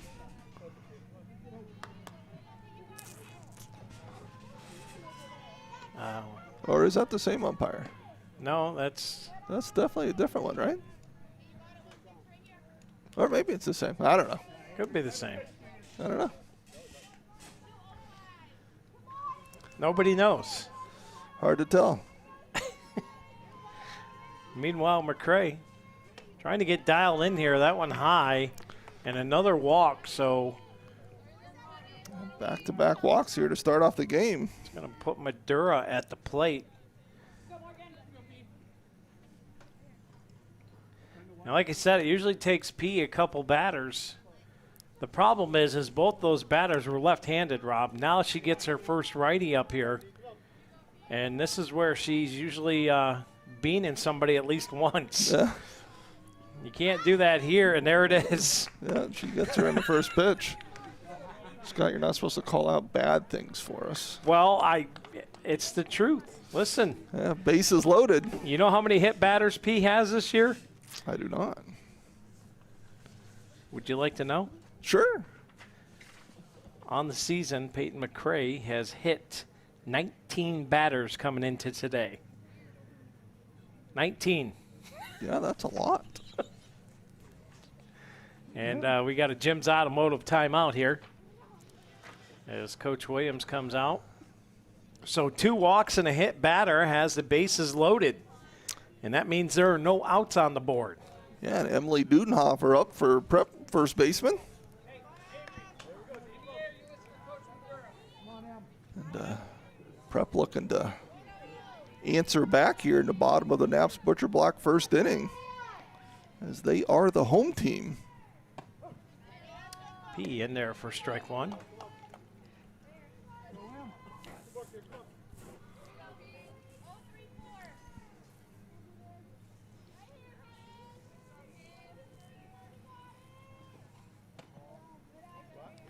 That one misses for a ball. Well, and the thing here, too, Rob, is if you get in a place where you have to pull McCray, you could go back to Dine. I would rather see them go to, like, Kuzma or Gertie. No, I don't think so. Just try it. I don't think so. Get them out. Get them a head start. Not in this game. Not in this game? No. All right. I like to think wildly sometimes. Yeah. I don't. I I mean, don't- while we're talking about that, just put the left fielder in that picture. Yeah, I think. Great idea. I think you gotta, go with the veterans here as long as it's still a game, because it still has meaning, Right. within the region and things.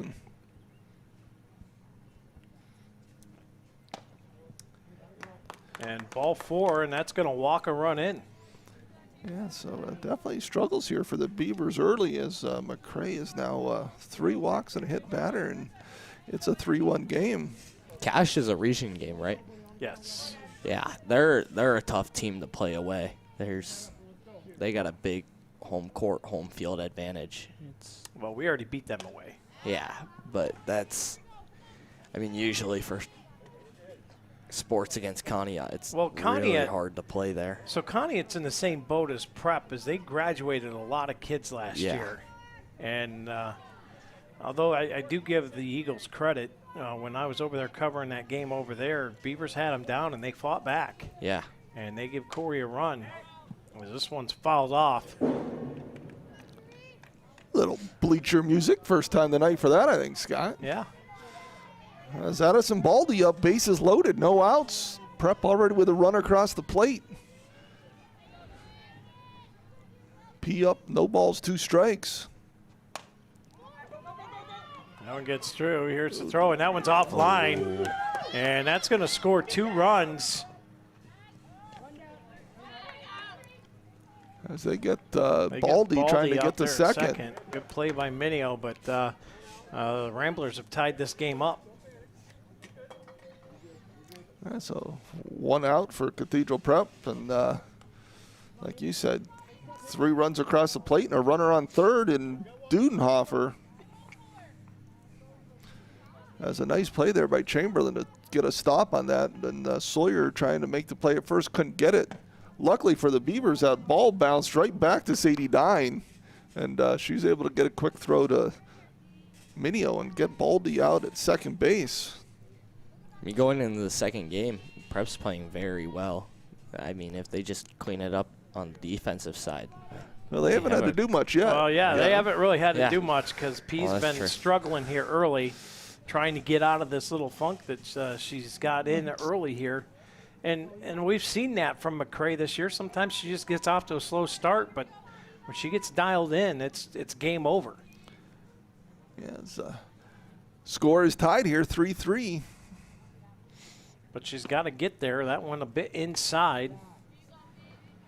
Yeah, Donkowski, the center fielder, with a chance to, if she can get a hit here, give Prep the lead.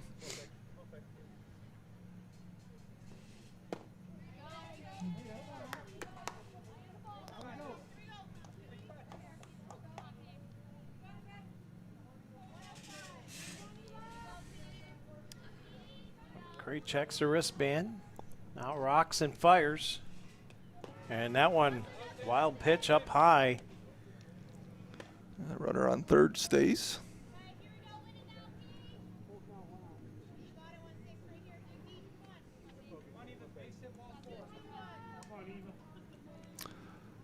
It's going to be a Dusty's towing payoff pitch.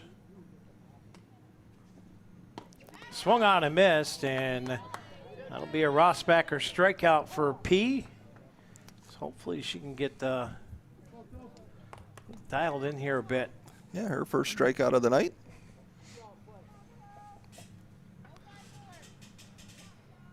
As Montagna is up next.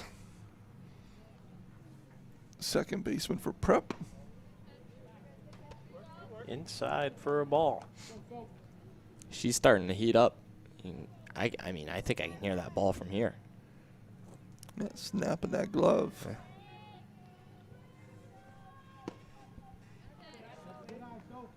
And a ball as well.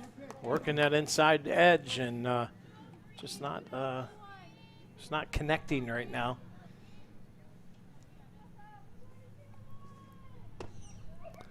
That one low and 3 straight balls here.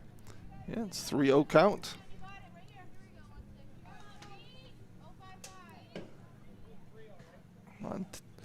Montagna up with Dudenhofer on third. As McCray gets the strike.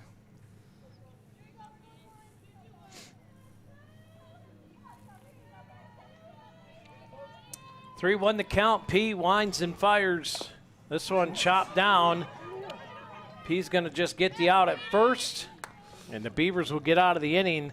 They give up 3 runs, though, and we're tied at the end of the Knapp's Butcher Block first inning of action. We head to the Epiphany's Emporium second. We come back on the Deej Experience Sports Stream.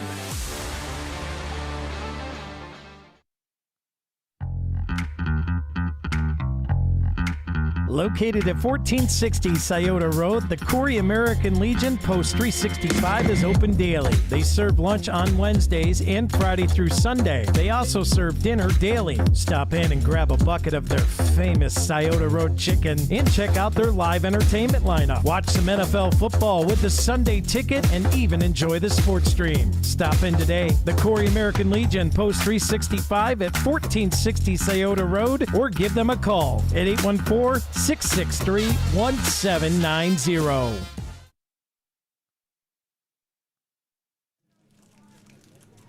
Welcome back in here to the Deej Experience Sports Stream. Scott Lockwood, Rob Elchinski, Stephen Mountain, Jack Hasbrook, and Mr. Gavin Kent joining us for today's action. Game 2 of Beavers taking on Prep, and the story of the game's been the pitching, right? P getting off to a slow start here, and the young freshman for Cathedral Prep is having her challenges as well early. Yeah, Corry and Prep both scored 3 runs, and Corry had bases loaded there in that top of the first inning, and couldn't get them in at the end there. And then P got off to kind of a slow start with some walks and hit batters, and Prep able to capitalize on that.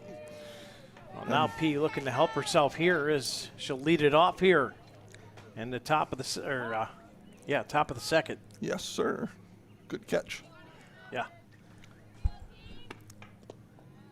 Yeah, and so McCray flew out to short her first time up. As again, the Beavers batted through the lineup, Scott. I don't know how many times they did that in the first game, but 1, 2, 3 times they did that in the first game of 4 innings. And then they did that again here. So 4 out of 5 innings tonight, they've batted around. Nice snag by the catcher back there on that high pitch. 2-0 the count. As Steves winds it up. That one misses for a ball. It had to have been at least a little close. I thought that was in there.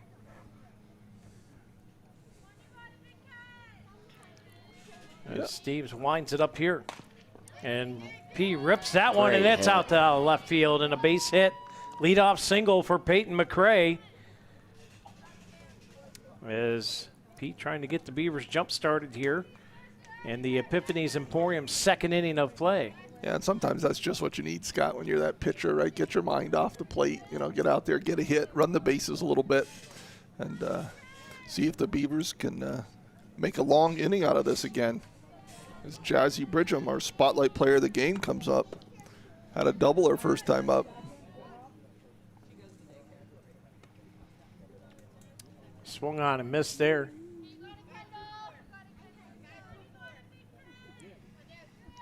She looks ready for a big hit. That first swing looked very powerful. Yeah, lefty, she likes to go that other way at times. Oh, pops this one up, though, right to the second baseman. P stays put on first, and it's one away. Yeah, one of the things, Scott, compared to that first game, right? I know the Beavers still got, 3 runs that first inning, but no errors out of Prep in that first inning, or 1 error out of Prep in that first inning compared to that first game, right? So, they've cleaned it up a little bit since that shaky start. They get the out at second. So Sawyer Gets on by the fielder's choice. 2 away here, and it's Sadie Dine coming to the plate. Boy, Dine's just been rock solid this year. Leads the Beavers in batting average as she's sitting at .480 coming into the game. Yeah, that's pretty good. And the Beavers could use her here. You know, you hate to go scoreless here in the second inning. You really want to answer back from Prep tying this game up.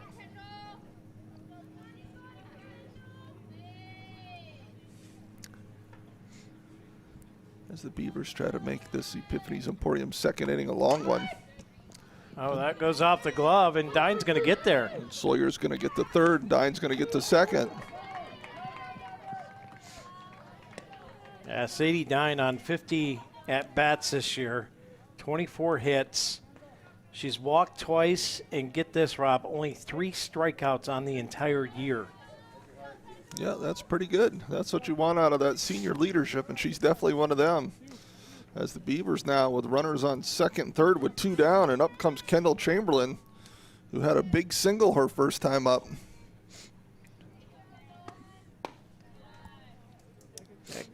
Kendall had a bit of a rough game at the plate last game. Comes out swinging this one. Like to see her get on again. Yeah, absolutely. Get her a big Sawyer Builders double here. This one swung on and missed. And keep that head in there and drive something right up the middle.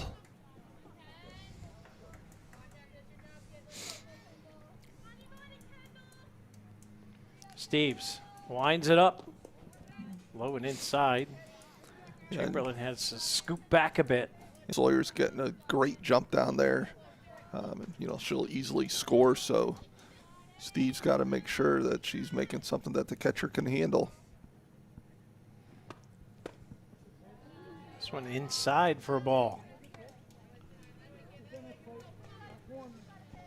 3-1's the count here as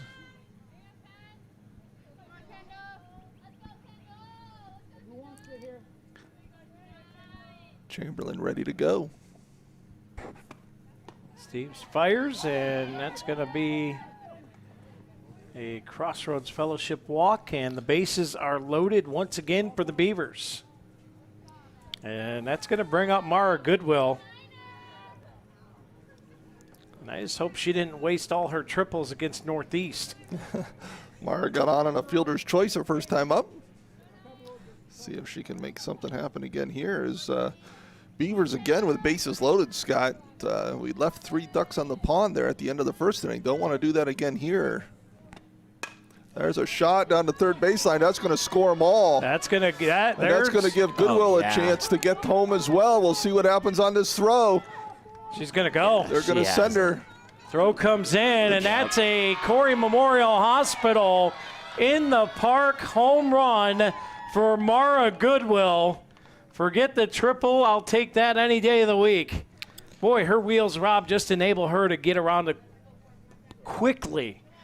Blazing speed for Goodwill. Yeah, and it all depended where that cut went, Scott. And the cut was so deep into the outfield, it was an easy decision for Coach Williams to keep her going.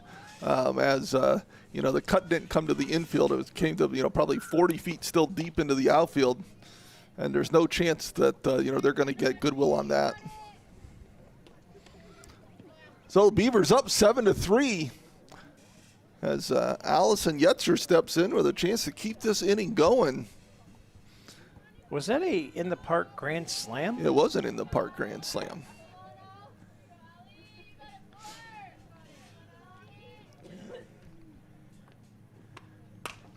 Oh, that's off the pitcher.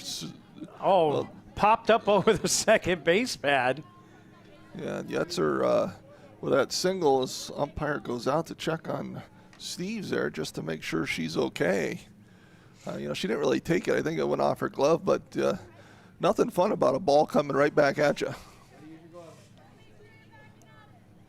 It's going to bring Miley Gwynn to the plate. And Gwynn walked her first time up.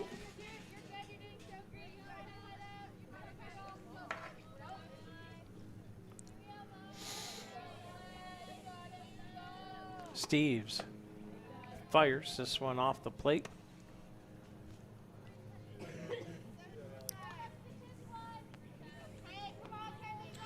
The shadow's starting to stretch out on the field here a little bit, Rob.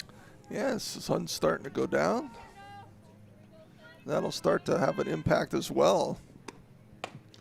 Start to get that sun right in your eyes. Throw down to first. Jets are back safely. Yeah. Again, Beavers always aggressive out there.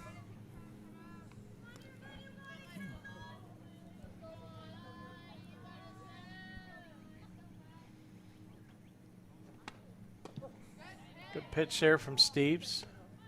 Gwynn takes that for a strike. 2 balls, 1 strike to Miley Gwynn.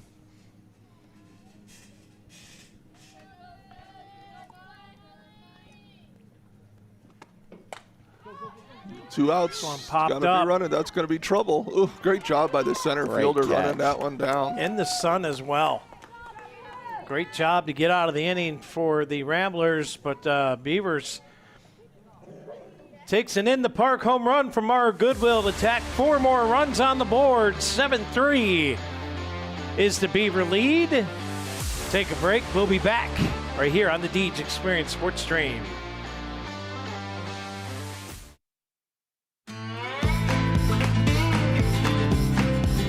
Knapp's Butcher Block, located at 11523 Route 6 in Corry, offers custom processing for beef, pork, and lamb. You can purchase individual cuts of your choice of meat and hamburger, or stock up. Fill your freezer by purchasing half or whole cows or hogs, both grass and grain-fed. For more information, pricing, and availability, give Knapp's Butcher Block a call today, 814-964-0225.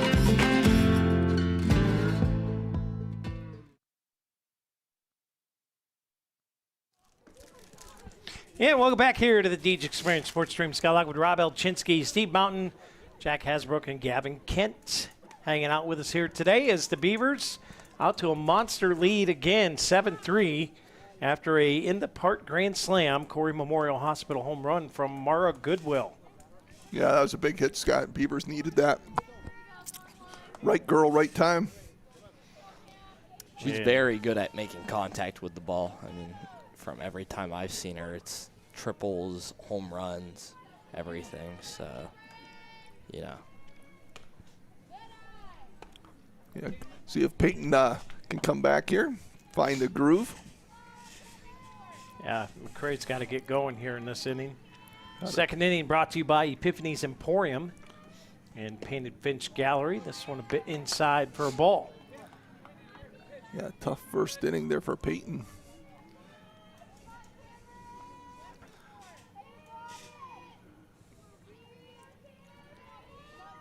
P rocks and fires. Inside ball. Is that 3 straight balls? Yep. This is going to be a straight take from Prep. No chance she's swinging at this one. Oh, I'm swinging. I'm a masterful whiffer. There's no. I'll take all the swings I can get. Their take sign is pretty simple. The third base coach makes an X with his arms. That's their take sign. You don't have to be a genius to know what he's calling.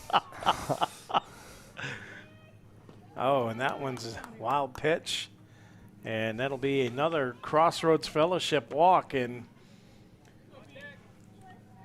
yeah, right now Peyton's just not finding it. Whether it's her landing point or her release point. You know, her release point doesn't seem bad because she's not up and down. She's more, inside. And I don't know if it's just her landing position of her front foot or what it is, but she's kind of landing in the same spot all the time. So I don't know that it's not her normal spot. And there's another HBP. Corey Manor hit by a pitch. Second one of the day here. And boy, just like the first inning here, we got a walk, a hit by a pitch. Yeah, and Diner's got an equipment malfunction down here. She's got to tie the shoe up. Yeah, and unfortunately, Scott, those are the 8th and 9th batters of the lineup for Prep that we got on there. you know, and you know, now you bring up the top of the lineup. So, you know, not a recipe for success right now. It's Steves at the plate.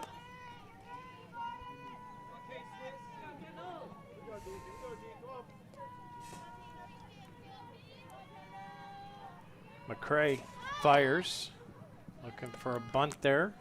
Yeah, she pulls that back. That's the advantage of having that lefty up there.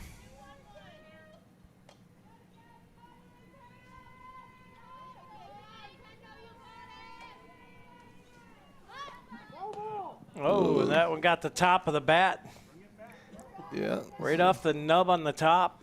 Yeah, she just didn't pull that down. And he's butting again.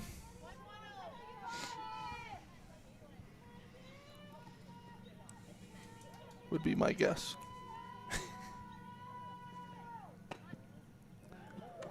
Yes, she was. And again. You're a professional sign stealer, aren't you? I've done it a long time. done your fair share. Saw this one football coach. He suspended himself for 2 games for stealing signs last season. Yeah. Took 2 of the easiest games out of his schedule. Those are the ones that he took off. That one swung on and missed, and a Rossbacker strikeout. And I'd share it, Scott, online, but and then I'm giving it away for the other teams. They don't have to work hard to figure it out. So I'm not sharing it online. But you kind of are. No, I just know what it is. So Peyton with a strikeout, her second strikeout of the day. Prep with runners on first and second, 1 out. Here in the bottom of the Epiphany's Emporium second inning. 1-1 the count here.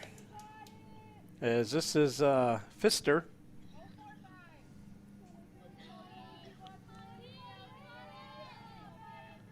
Another lefty. And that one misses.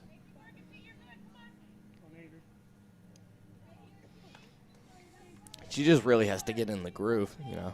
It's like the 1960s to the 1970s. It was really dull and bland until whoa. Some of us were alive in those years.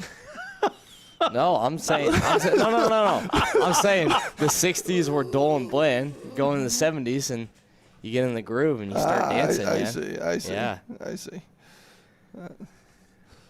Wasn't sure where you were going with No, that. I wasn't calling the 70s bland.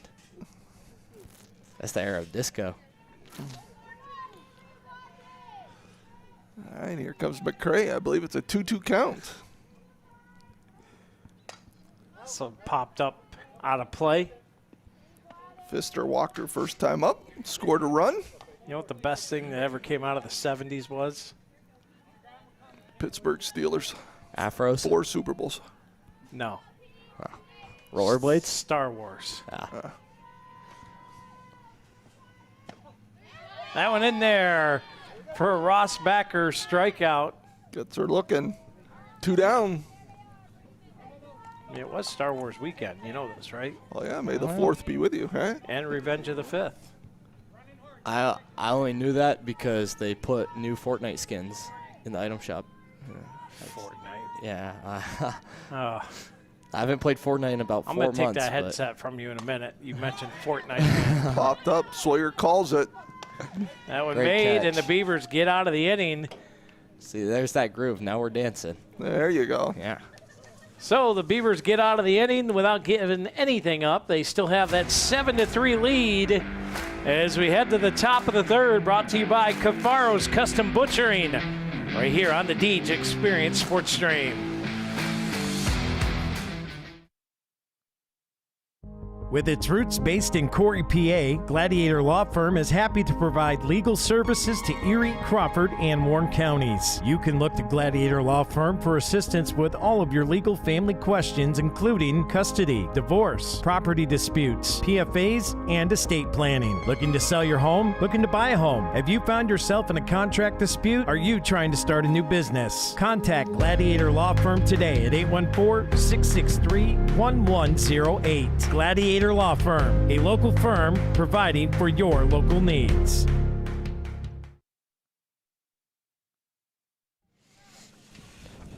And welcome back in here to the DJ Experience Sports Stream. Scott Lockwood, Rob Elchinski, Stephen Mountain, Jack Hasbrook with you. And alongside us here today, calling people in the 70s old, is Mr. Gavin Kent.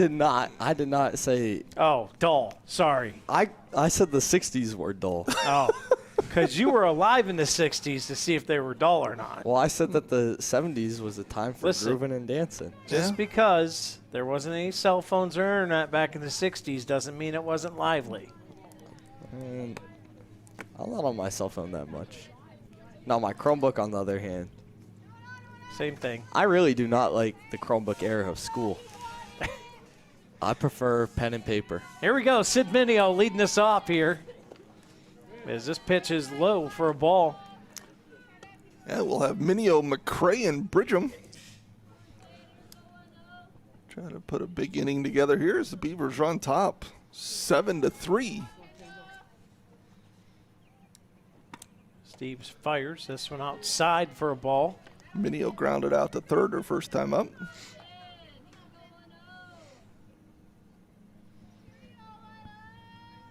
Well, the shadows are completely gone now. I think the sun is hiding. Yeah, I'm guessing it's more of a cloud than the fact that it's over the hill already. Yeah, that was my point by saying it was hiding. Come on, work with me here. I'm sorry. It's paying. Here it comes. It's just yeah, playing a little peekaboo. Yeah, you want to go there? Peekaboo. All right, Mineo. I'll get you start singing songs. 3 like balls, no strikes. Trust me. Rinky The last time your viewers, the last thing you're. Oh, great shot by Mineo. Amazing. Right up the middle. Boy, she got into that one right through the middle. Leadoff single for Mineo.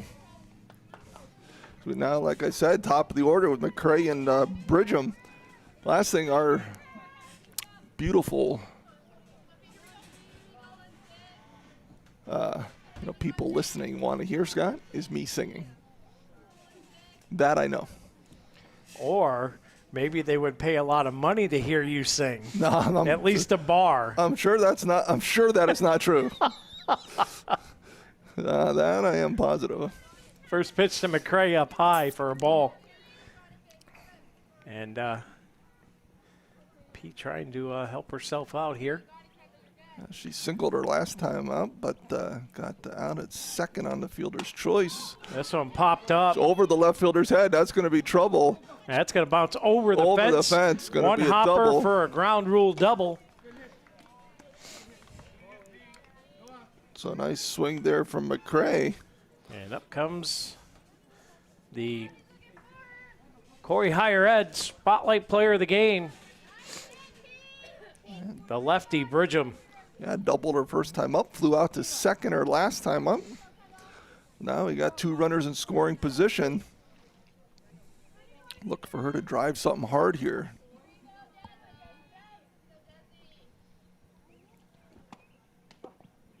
And that's a pass ball, and in to score is Mineo. McCray goes to third. Beavers tack on another corner bar and grill run. Yeah, no chance of catching Mineo there. Another one of those speedsters. And Beavers now up 8-3. Runner on third, no outs. Pitch up high is Bridgham.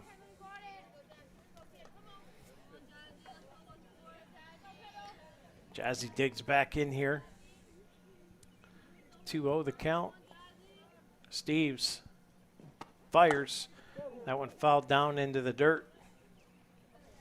Wee bit over the top of that one. Yeah, it makes the count 2-1.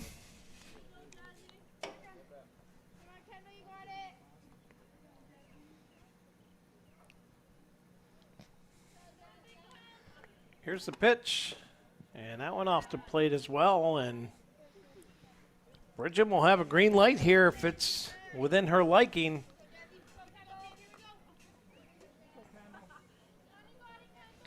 Three-one count, bombs away.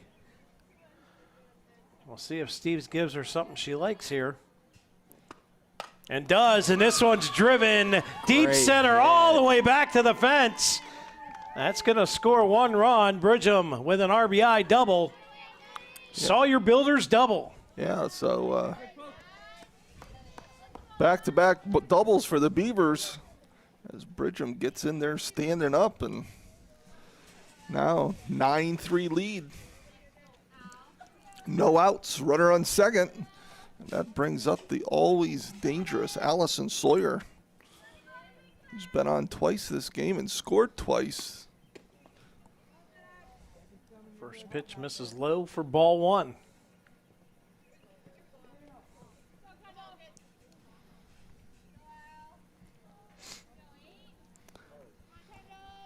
We have a great batting lineup. I mean, we just got good hitters after good hitters. Yes, we do. Keeps the pressure on the pitcher. No, Yeah. no time to relax out there. No time to make a mistake.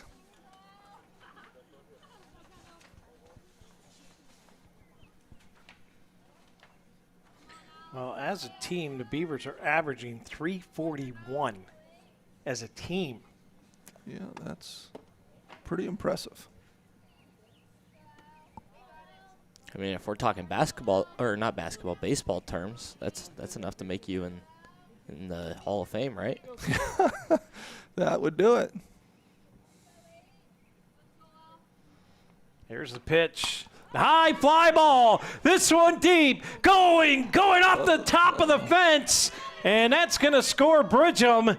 And that's going to be a Piece B3 triple for Allison Sawyer. Big Al with a big stick again. Yeah, just off the top of the fence there, Scott. Another foot, and she would have had another home run. But, boy, she is having herself a season. And now comes Sadie Dine, who's got 2 singles so far in this game. And all of a sudden, the big sticks are swinging.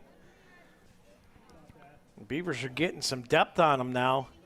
We started off small with singles around the horn, and now all of a sudden, the deep ball has come out to play. Yeah, again, they've been through this lineup a couple times. You know, I've gotten to see Steve's a couple times, and they are now 0. Diner roll, what a rocket right up the middle.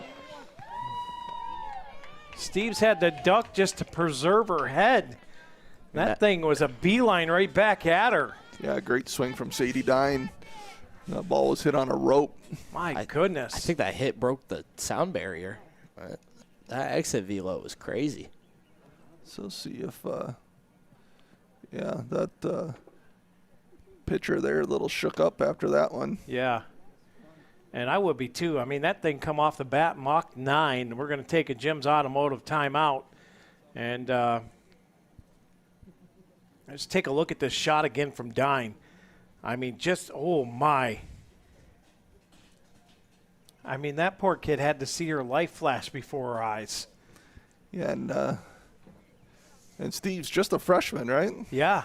Yeah, you know, and she probably hasn't thrown a lot. And, you know, all of a sudden you're going up against, you know, one of the premier hitters in District 10 in Sadie Dine, right? And she hits one on a rope right back at you, and it is kind of like that, right? Where it's like, oh, that is not as much fun. No, and we're going to get a pitching change here. So we'll take a step aside. We got a Carney and Ruth pitching change, and we'll be back right here on the Deej Experience Sports Stream. Don't go anywhere. We'll be back right after this. Give me our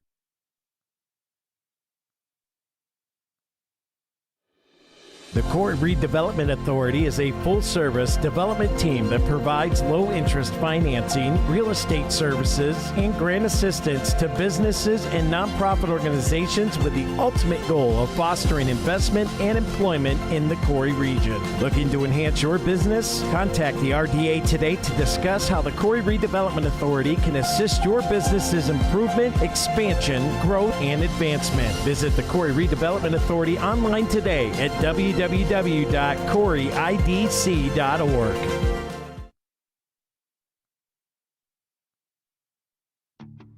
When it comes to asphalt paving services, P2 Paving is second to none. They not only provide high quality and reliable asphalt work, but they also aim to provide their customers with the best level of service possible. Serving all of northwestern Pennsylvania, P2 Paving is the source for your asphalt paving and sealing needs. Whether it's a small home driveway or a large commercial complex, P2 Paving can handle any job. Give them a call today at 814-665-5190 or visit them online at www.p2pavingco.net. Let P2 pave for you.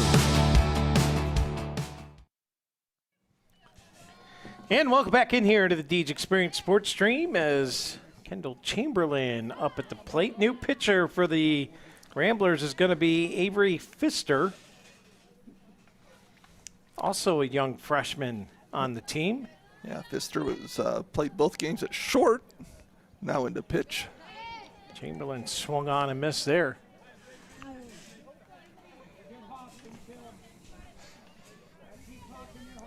No outs still. Yeah, Beavers with 4 runs across the plate already, and like you said, no outs. This one up high. Amazing offensive inning.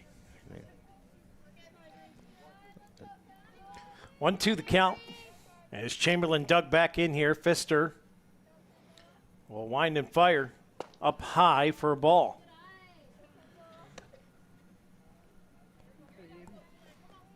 Two the count. Again, we're in the top of the Cafaro's Custom Butchering third inning of action. As Pfister fires, swung on and missed, and a Rossbacher strikeout. So 1 down, and that's going to bring Mara Goodwill up. Goodwill hit that shot down the third baseline in her first time up for that inside the park grand slam, Scott. Ah. Big swing from Mara. And this There's one, Another one. instant replay almost Wow. as that goes to the deep left corner. Dine's going to round third, and she's going to come home. Goodwill's going to scamper to third. And there's another triple from Mara Goodwill. Yeah, nice swing again by Mara Goodwill, waiting on that pitch and then driving it. Gets the RBI with Dine, and Peace B3 triple. It's like Steph Curry, just a three machine, you know. she is feeling it right now. As that's going to bring up Allison Yetzer with 1 down. Up high, and all of a sudden, Beavers up 12-3.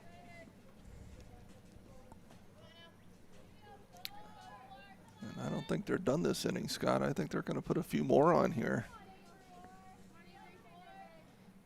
Pfister fires. This one driven up the middle, and that gets through. Another run comes in. RBI single from Yetzer. Yetzer's having a solid game this game. Yeah, she's been on base all 3 times with a walk and 2 singles. Here comes Miley Gwynn. As Beavers, was that 13? That is, yep, 13.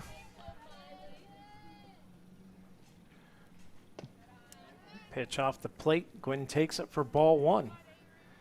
Yeah, and right now, Pfister just, she doesn't have a lot of velocity, and the Beavers are going to be able to, be patient up there and sit back and drive some, and you're starting to see that out of them. As Yetzer steals second with no throw.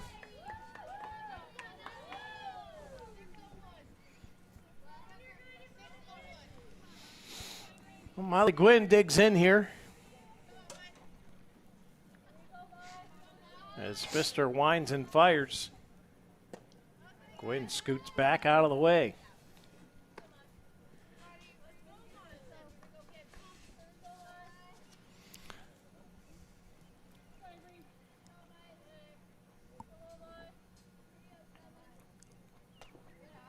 Ball 4.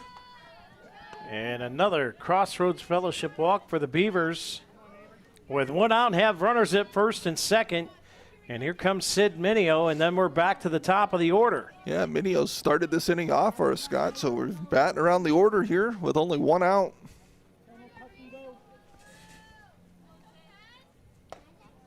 That pitch misses for a ball. You know, these girls for prep, this experience is going to help them when they become juniors and seniors down the road. It may not feel good right now, but they're getting a lot of valuable varsity time. And that one backspin, and Minio's going to be safe. Yeah, she's going to get a swinging bunt single there. As that ball landed about 10 feet in front of home plate, had a little backspin, stopped inside the foul line, and Beavers bases loaded, and here comes our pitcher, Peyton McCrae, with a chance to really blow this open. First pitch, P. Went after that one hard and came up just nicking up foul up into the backstop. I feel like sometimes you need games like these as a team to really like show what you need to improve on. You know, there's certain things that really show up in a game like this that you're like, oh yeah, we really could have done at least a few things better. Yep, lots of opportunities to look at for different situations, and to your point, see, you know, is it something they do well, something they need to work on, something an individual needs to work on. Well, you know, let's not forget, you're dealing with 2 freshman pitchers. Yeah. Yes. And like you said, Scott, definitely a rebuilding year for Cathedral Prep. Pfister fires. P lets it go. And we're going to have a 2-2 count. Still only 1 out.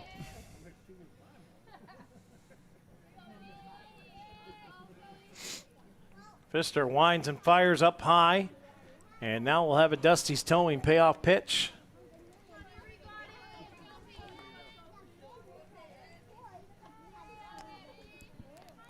As P dug in, Pfister will toe the rubber. Here's the 3-2. Swung on and missed, and a Rossbacker strikeout. So 2 down now. I'm guessing Peyton wants that one back. And here comes Jazzy Bridgham. Jazzy with 2 doubles tonight. She was our spotlight player of the game, brought to you by the Corry High Ed. Pfister will fire. Bridgham fouls this one up over top of the backstop. 0-1 the count.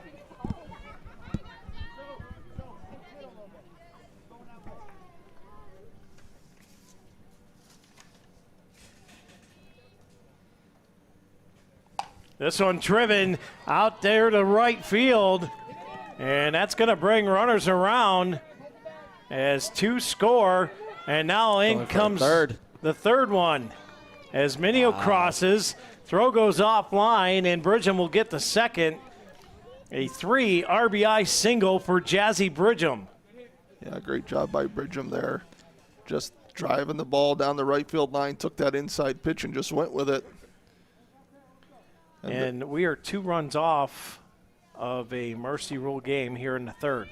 And Sid Minio, good heads-up play over there as Coach Williams just had her round third and look, and the minute, you know, that second baseman didn't really pay attention to her, she was gone, which then gave Bridgham second.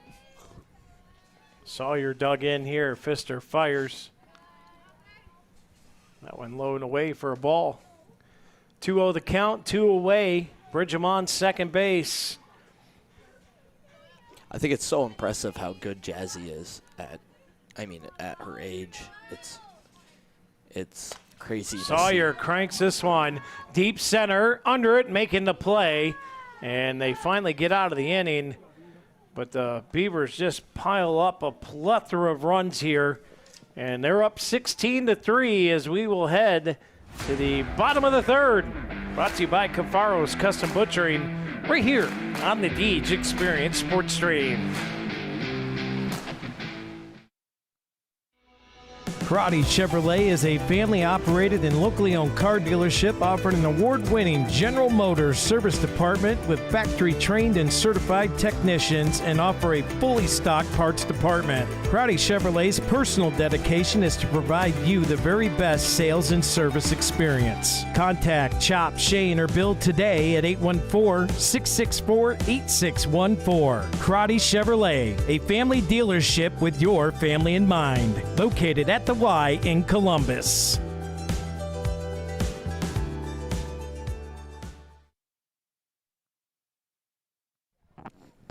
And welcome back in here to the Deej Experience Sports Stream. Scott Lockwood, Rob Elchinski with you, Stephen Mountain, Jack Hasbrook, and Gavin Kent joining us here today as the Beavers will go back to work on the defensive side of things. As see if P can get this pinned down here, Rob.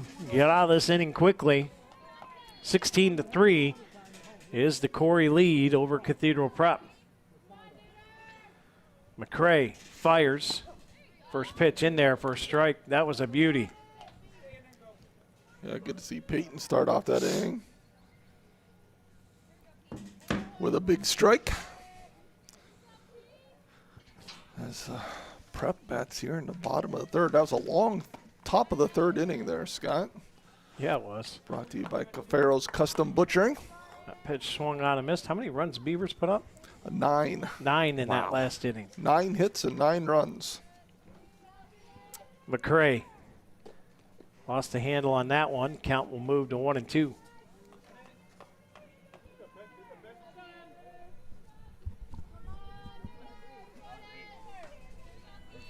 As this is Dudenhofer. She walked her first time up.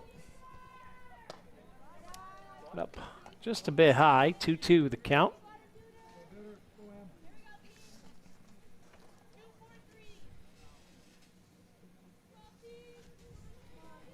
Dudenhofer settles in. P fires up high, and that one got away from Yetzer. And we turn to another Dusty's towing payoff pitch here.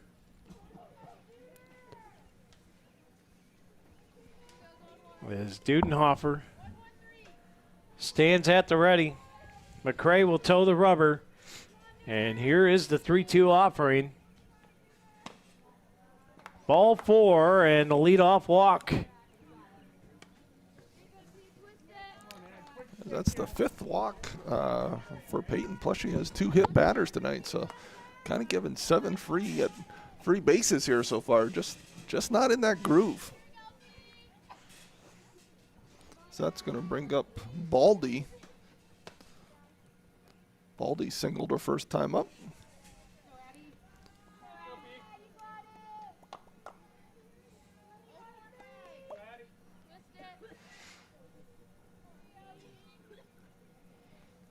McCray fires that one low for ball 2.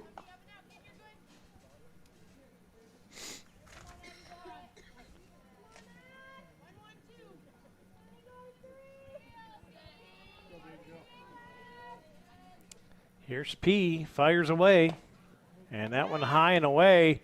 Oh boy, great throw from Yetzer, almost got the pick off at first. Yeah, trying to get Dudenhofer sleeping down there. She's getting a little bit of a lead, and Yetzer makes sure she knows that she's watching her. 3 straight balls to Baldy. That one in there for a strike, make it a 3-1 count now.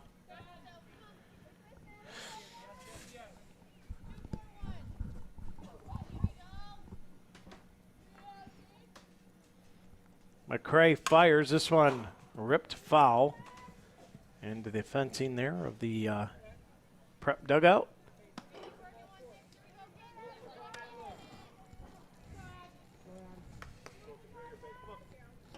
We're almost there. We're almost dancing. Just got to get a little more warm. that's ball 4. Another walk. And boy, P has really struggled today in the circle.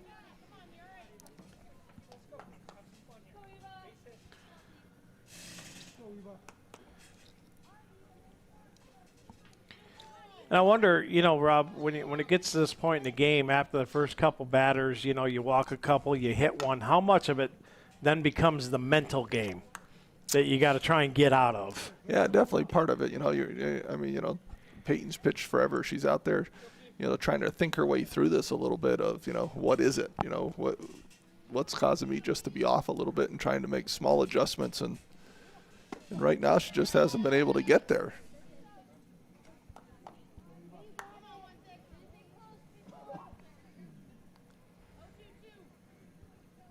Right now, an 0-2 count.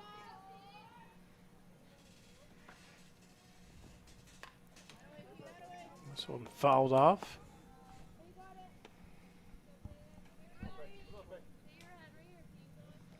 Maybe I should try a little reverse psychology. You think it would work? I don't know. It depends. I don't know what you're trying to reverse. P's had the worst season ever in the circle. You know, maybe it'll get her out of the funk. Yeah. Change the mojo. Huh? Yeah. Little reverse commentator's curse action.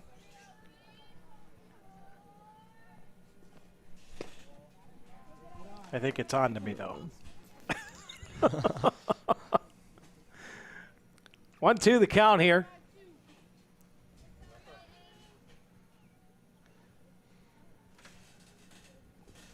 As Donikowski will take another ball.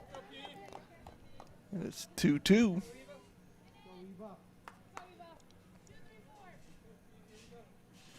Runners at first and second here. Nobody out, and another ball, and another Dusty's towing payoff pitch coming. I mean, at-bats like this are probably the hardest ones you can have. You get 2 strikes, 3 balls. I mean, probably 2 or 3 fouls. Swung on and missed and gets a Rossbacker strikeout. I mean, that's just a great at-bat for both, well, for definitely the batter.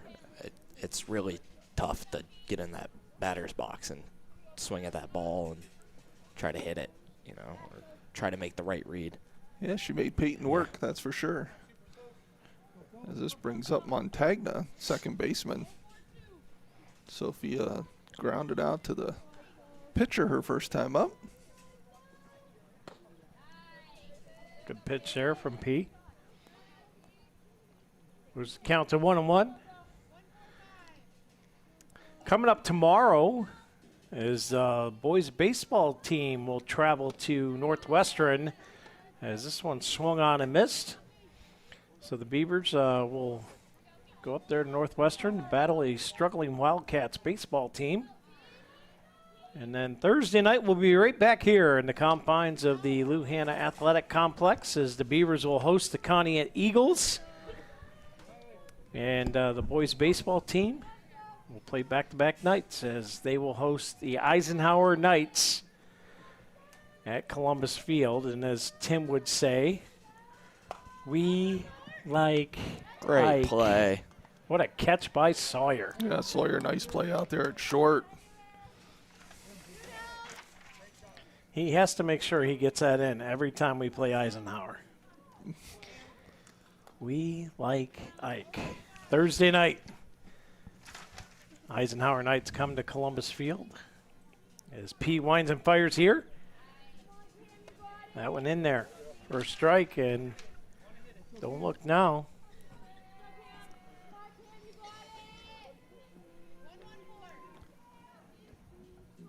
And she jumps ahead here with 2 outs, runners on first and second.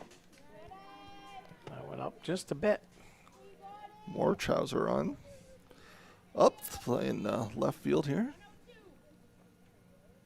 And, of course, some things may have changed when they did the pitching change. I didn't make all the changes in my book, I don't think. Well, missed for a ball.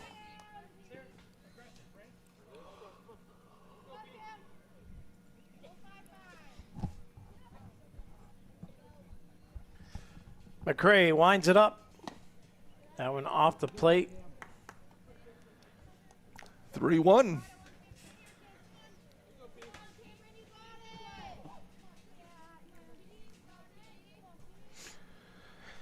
Two away. McCray winds it up. Swung on and missed, and it's time for another Dusty's towing payoff pitch. Yeah, runners will be going on the pitch here. As it's 3 balls, 2 strikes, 2 outs. Runners on first and second. Everybody will be moving. So Beavers got to know, just get that play at first, and they're going to get the batter looking, I think. Yep. Ross Becker's strikeout it is. Now we're in that mojo. That's the groove we like to see. That'll do it for the third inning, brought to you by Cafaro's Custom Butchering. We head to the top of the fourth inning. Beavers up 16-3. We'll be back on the Deej Experience Sports Stream right after this.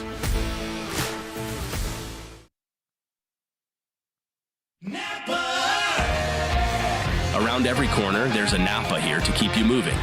Backed by a nationwide network of nearly 6,000 auto parts stores and over 17,000 auto care centers nationwide. Napa has the products, people, and knowledge you need to find the automotive solutions you've been searching for. Stop by your locally owned Napa Auto Parts store today. JH Napa Auto Parts, 955 North Center Street in Corry, 85 Waterford Street in Union City, and 12661 Route 19 in Waterford.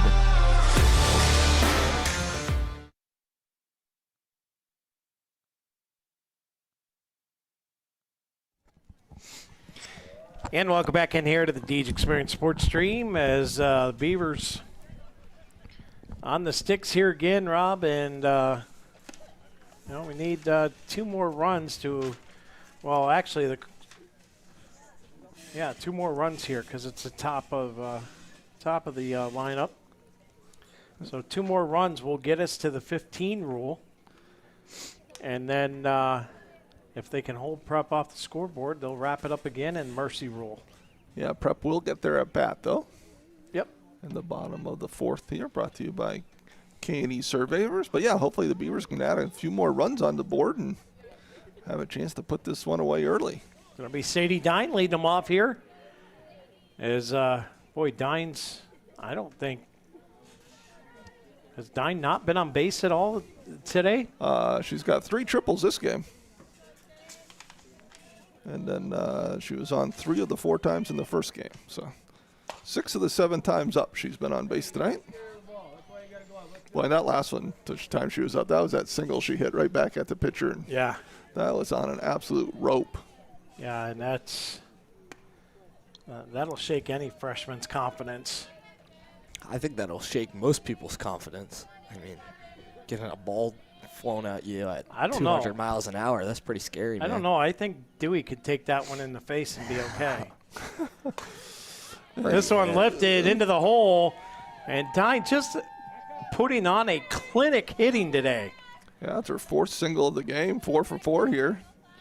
A great leadoff hit for Sadie, just over the shortstop's head in this shallow left center field. And here go the Beavers again, as that brings up Chamberlain. Diner getting the job done today for sure. Chamberlain 1 for 2 tonight with a walk, scored 2 runs.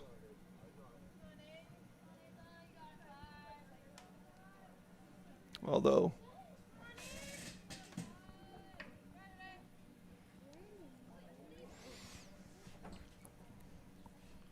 I don't think this is Chamberlain. No, this right? is number 5. Ava Taylor. Yeah. Ava Taylor in for Chamberlain. And Dine's going to take off to second on the wild pitch.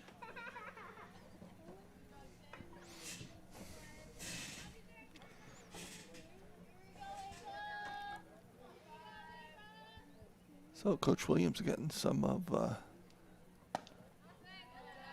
the other players into the game here.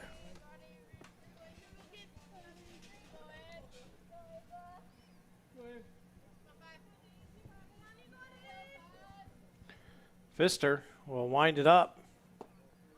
Taylor moves back out of the way. Battle of the 5s. Yeah. See who wins this one. I think it's number 5. I think you're probably right. Now this one chopped right to short. Strong throw, and it's a 6-3 put out. And it moves Dine to third. So good strong rip there from Taylor. Advances the runner, and here comes Mara Goodwill. Mara with that inside the park home run, and then a triple, both down that left field line. Takes this one up high for a ball.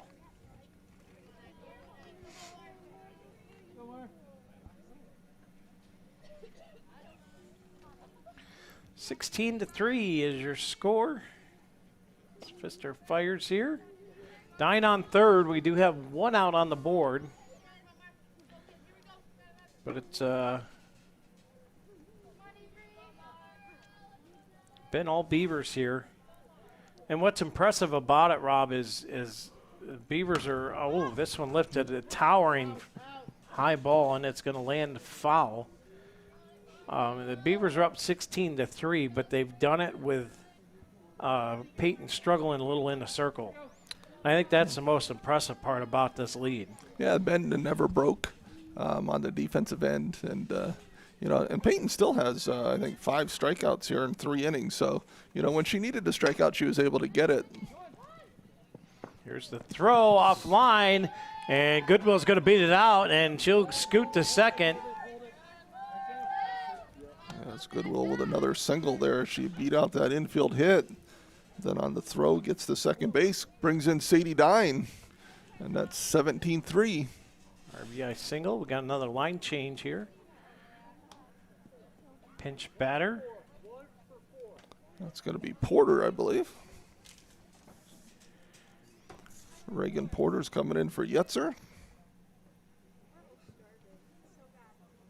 Just pinch hitting, I'm guessing. I would think that's, unless maybe they're going to put Taylor at they might put Taylor behind the plate. We can see what they do there.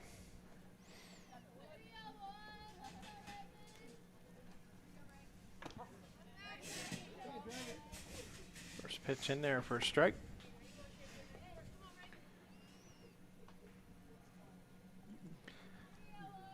Oh, 1 the count as the sun's starting to become in play here. It's been overcast most of this second game. Sun's been popping out here and there, though, and perhaps making it a little difficult to see if one gets up in the air. Yeah, you can see some of the prep players there putting their hands up to kind of shield their eyes a little bit. That one misses for a ball, and the count goes to 1-2.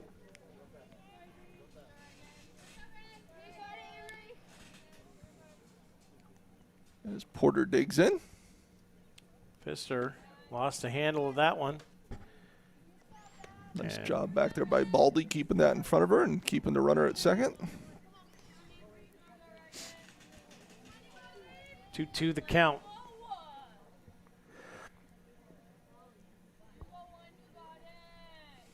Pfister winds it up. Swung on and missed. Yeah, so evens up the count, I believe. Or is it 3-2 or 2-2? What do you got there, Steve? 3-2? Yeah, it's 3-2, Steve-O. Means it's a Dusty's towing payoff pitch.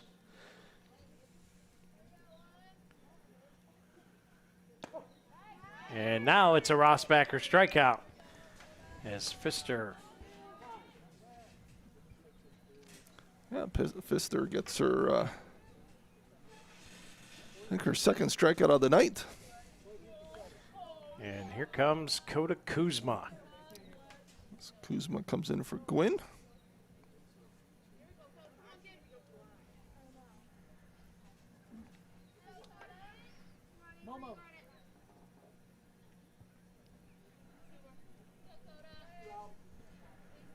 So Kota digs in.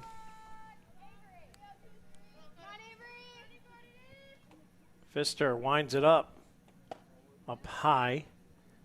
Across the eyes for ball 1. 2 away here for the Ramblers, and they're trying to get out of this inning. without surrendering anything else. And so much for Great that. hit. Kuzma, deep center field, and that takes a one-hopper off the top of the orange bar and a ground rule double. It's a Sawyer Builders double, RBI double at that for Kota Kuzma. Yeah, great job by Kota just coming into the game, right, stepping into the box and absolutely destroying a ball to deep center field. One hop over the fence and gets that ground rule double and drives in Goodwill. And that, Scott, puts it to the 18-3 mark. And up comes Sid Mineo. Mineo with a couple singles tonight and 2 runs scored.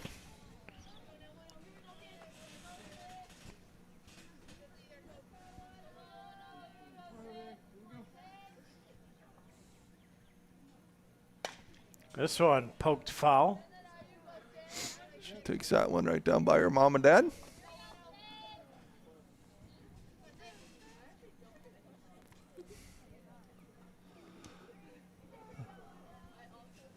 Sid steps back in. Swung on and missed. 1-2 the count. 2 away. Beavers trying to put the Ramblers away.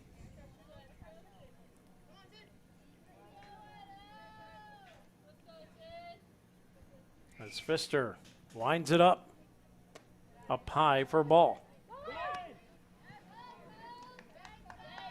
Kuzma there safely. Late tag, and Kuzma with a straight-up stolen base. Yeah, steals on the throw.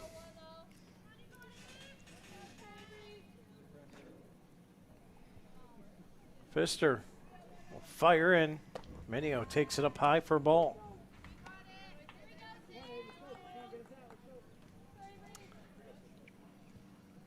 Dusty towing, payoff pitch coming. Pfister toes the rubber. Here's the 3-2. Oh, Mineo took it for strike 3. Got her looking. And that'll do it for the inning for the Beavers. They'll head to the bottom of the 4th, brought to you by K&E Surveying. 3 outs away from the Mercy Rule win over Game 2 against the Ramblers. See if they can get it done when we come back. When you need health care, you deserve a health system that takes a whole-person approach to medicine for you and your family.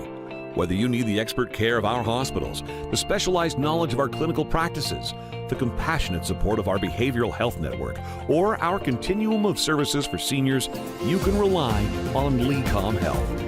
Founded in Erie, invested in Erie, advancing healthcare in Erie. LECOM Health, whole person care for a lifetime.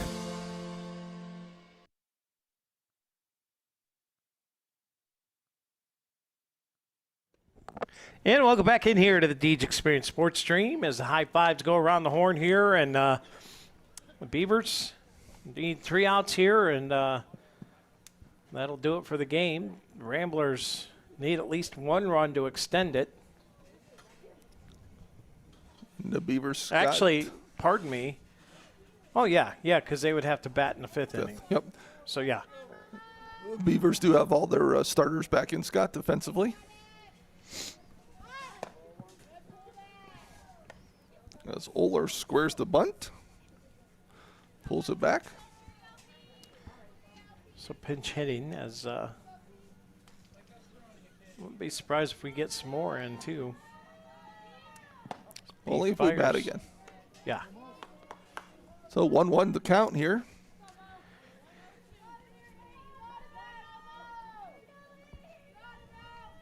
So it'll be Oler, then top of the order with Steves and Pfister. Late swing there. 1-2 the count.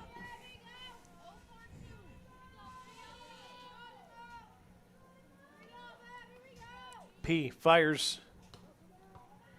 And that one bit inside and in the dirt.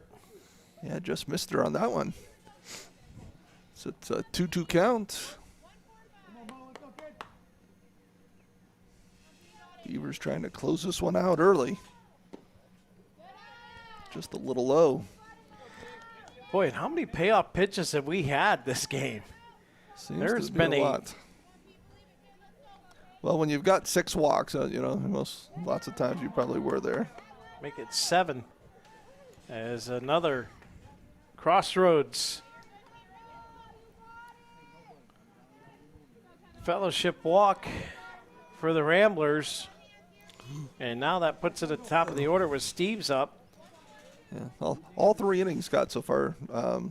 We've given, free bases by either walks or hit by pitch to the first 2 batters of the inning. And, fortunately for the Beavers, Prep just has not been able to do anything with it, other than that first inning. And hopefully we can continue that here in the K&E Surveyors' 4th inning. Swung on and missed, and now the count is 0-2.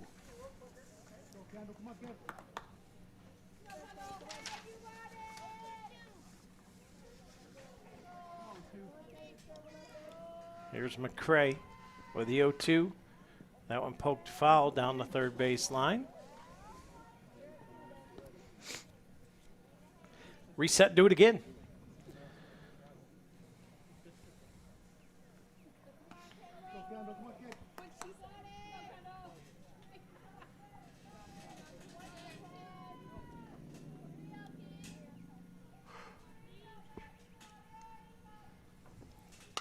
This one dribbled, Dine picks it up, and they're going to call that foul. Yeah, nice idea by Sadie, though, knowing go get the tag and then get ready to throw down to second. So was going to the bag to get the force out, then let the shortstop get the tag at second, but just foul. Yeah, I was confused on why she didn't throw it to second there. I didn't hear the foul call from the umpire. This one low and away. 1-2 the count.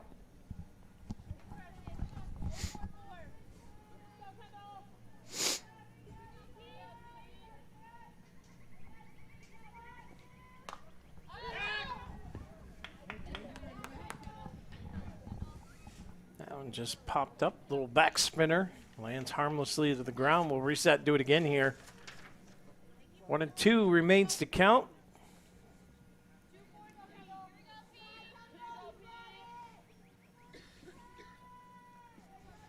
As McCray fires. And that one misses for a ball, evens things up here at 2-2.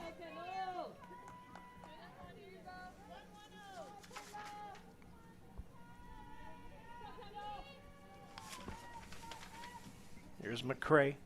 That one low and away, and another Dusty's towing payoff pitch. Dusty's getting his money's worth today, I can tell you that much.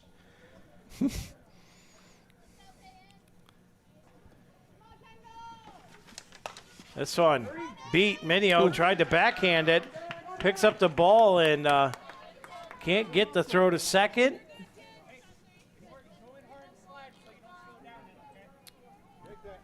We think Rob error hit? Yeah, I would probably go with an error there. I mean, it's a tough play, but one that Sid's usually going to get to, kind of just didn't quite get it in her glove.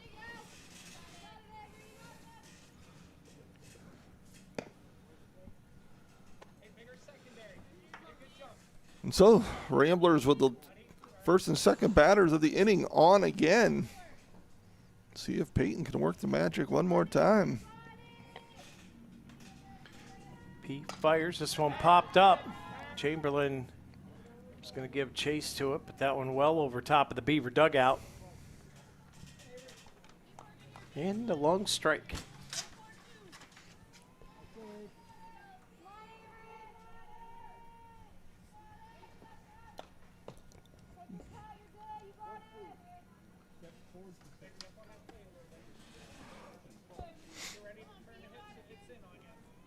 One and one.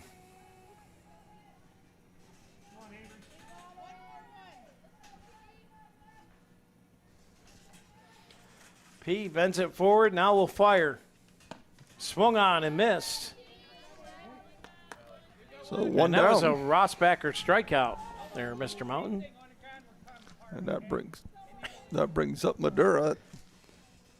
Madura got hit by a pitch and scored in the first inning and flew out to short.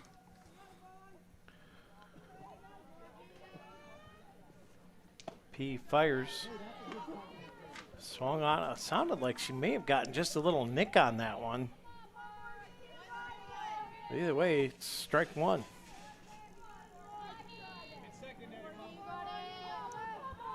McCray fires again, and that one fouled out of play. Right into the tennis court. Yeah, nice swing there by Madura. Pulled that one. Looks like a pickleball. Speaking of pickleball. And that one. Tag? No, did not get her.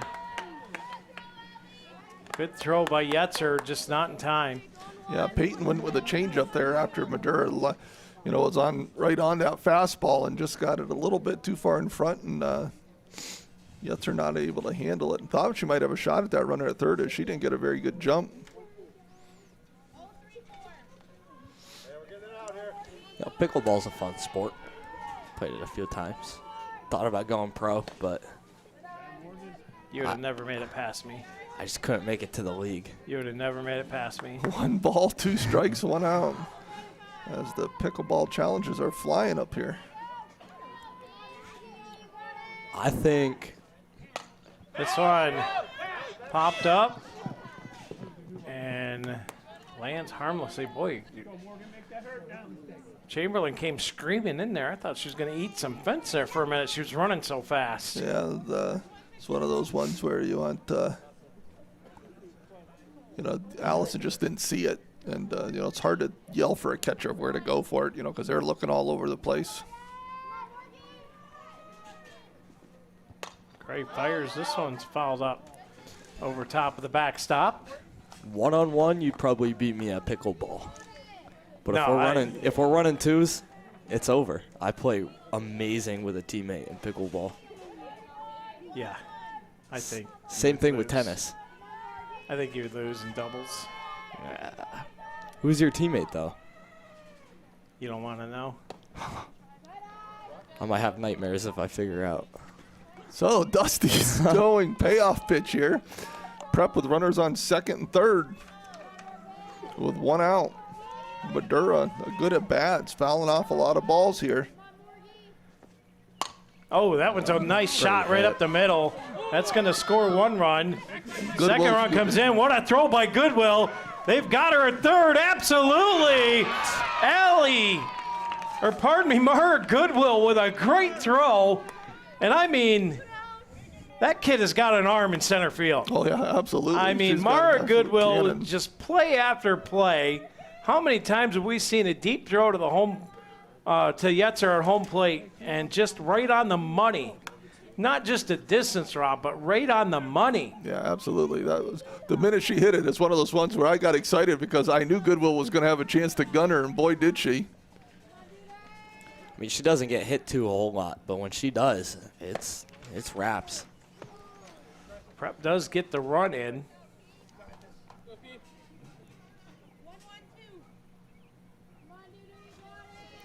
So Prep still with a runner on second base, and Madura, that was a nice hit. That's best hit of the night for Prep, I would say, Scott, in either game.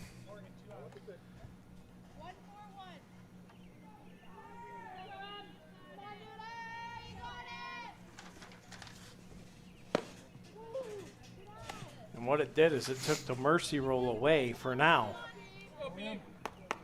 As they scored that run. Now makes it a 14-run game instead of a 15-run game. And a walk here. Runner goes to third, and in safely is Madura. Yeah, so Prep now with the runners on the corner. 2 outs. As that's going to bring up Baldy. Addison Baldy up, catcher in the second game. She's been on twice, Scott, with a single and a walk.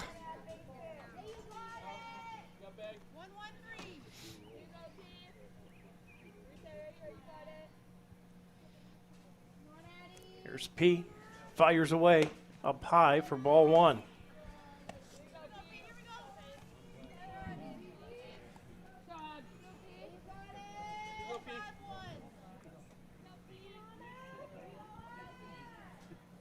McCray fires this one chopped right to Sawyer. Makes the 6-3, and the Beavers get out of it. They give up a run, and that'll extend us to the 5th inning. 4th inning brought to you by K&E Surveying. We'll turn the page to the 5th, brought to you by the Corry Central Labor Club. We'll be back 18-4. Beavers lead it. Erie County Community College, we offer students of every kind access to education. For the student who's been out of school for 30 years, to the professional trying to move up in their job, or someone trying to start a new career, you belong here. Community college can be a stepping stone or a way to get right into the workforce. With online and in-person class times, it's education your way on your schedule. Come learn with us at EC3. Tuition is free. For more information, visit ec3pa.org. Corry's only locally operated radio station is Channel 98.9. With your Erie weather, your favorite personalities. Thank you so much for joining us on a Monday. You see today local news, entertainment, and information around the clock. And Corry's modern rock. Channel 98.9, your one radio station.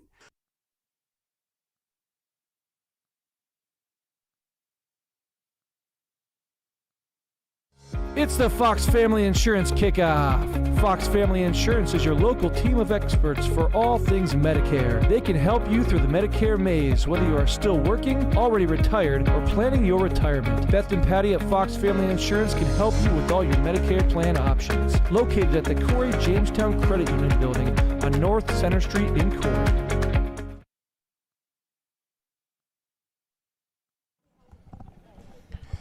And welcome back in here to the Deej Experience Sports Stream. We start our 5th inning of Game 2 of our varsity doubleheader, where the Beavers have an 18-4 lead over Cathedral Prep. 5th inning brought to you by the Corry Central Labor Club.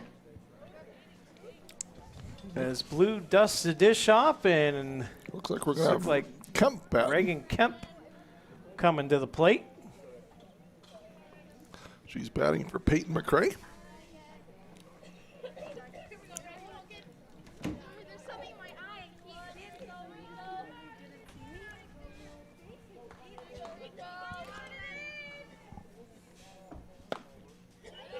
So Kemp digs in against Pfister. Pfister's done a nice job, Scott, since she's come in, honestly. She's got 4 strikeouts in, the inning and a half that she's come in, and only 1 walk. That one swung on and missed.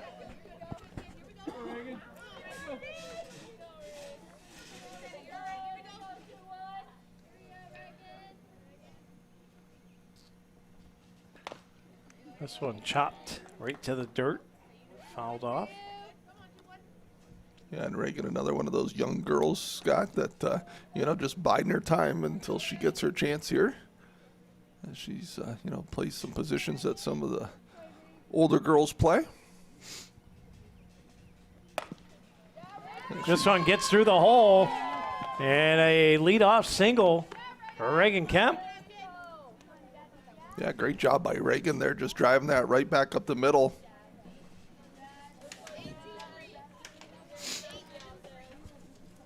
So stepping in off the bench and getting a big hit, and here comes Jazzy Bridgham. Jazzy with 2 doubles and a single tonight. That's her 5th attempt on the year. Jazzy hits one to left. That's going to drop as the left fielder got no jump at all. Oh, and that spins away, and Kemp might be able to. Well, she turns to 3, and Bridgham with another Sawyer Builders double.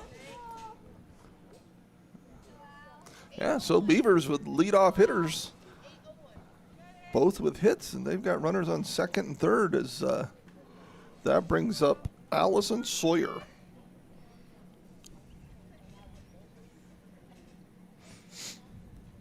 Sawyer pops this one way in the air, shortstop underneath it, and makes the grab. Here comes the throw home. Great snag there, and Kemp back and safely back as the ball was bobbled. Yeah, nice job there by the Ramblers. As the shortstop alertly threw it home. And a nice play back there by Baldy, because that throw was not on the money, and she was able to get to it and keep that run from scoring. And here comes Sadie Dine. Dine's due for a big one. She's got to keep pace with Sawyer. That pitch up high gets past the catcher, and Kemp's going to score. 2 runs in. And 2 runs in. So bases are empty. 20-4. A little confused on how the second one was able to get in too, but just an error, I think.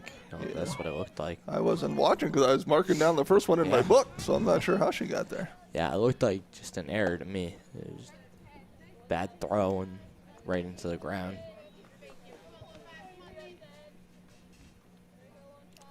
So 2 balls, no strikes to Dine.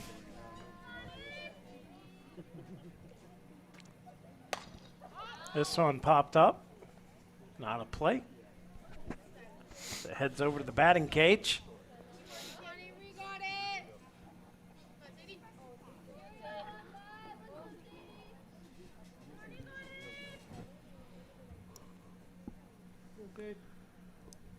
Here's the pitch. Dine puts us down, and a little bobble there from the second baseman, but able to recover and get the throw for the 4-3 putout. Yeah, so Beavers 2 down, 2 runs in, and that brings up Kendall Chamberlain.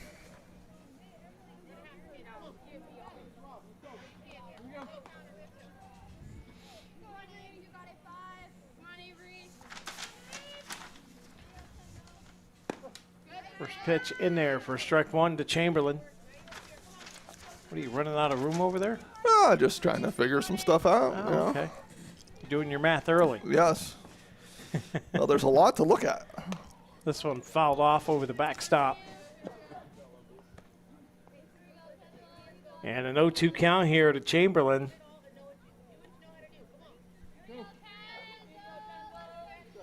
As Kendall digs back in, Pfister will wind it up. Oh, little HBP on the back of the left calf. And base runner aboard with a Corry Manor hit by a pitch. And that brings Mara Goodwill up. Mara with a home run, a triple, a single. Also reached on a fielder's choice, and she scored 3 runs tonight.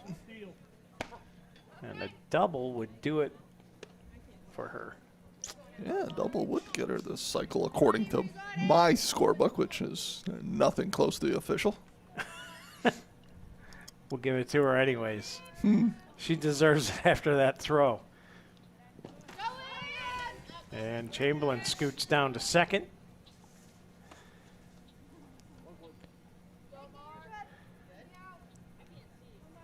Still 2 outs here. As Mara digs in, Pfister winds and fires. High fly ball. This one deep center, and underneath it, making the play. And that'll end the top of the 5th inning. We'll head to the bottom of the 5th inning, brought to you by the Corry Central Labor Club. Beavers on top 20-4. When we come back on the Deej Experience Sports Stream.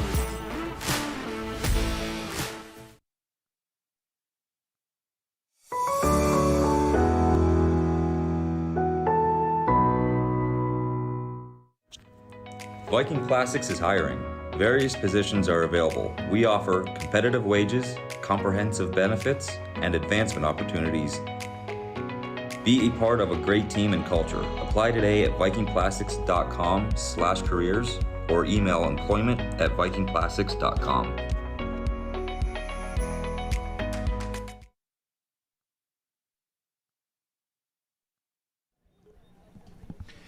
And welcome back in here to the Deej Experience Sports Stream. Scott Lockwood, Rob Alchinsky, Stephen Mountain, Jack Hasbrook on the Viking Plastics field cam, and Mr. Gavin Kent joining us today.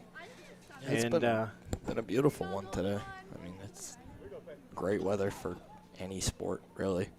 So, yeah. Not too bad. It's getting a little cool now, though. Scott, we've got Donkowski up for prep, center fielder, and that'll be followed by Montagna and Moorchauser.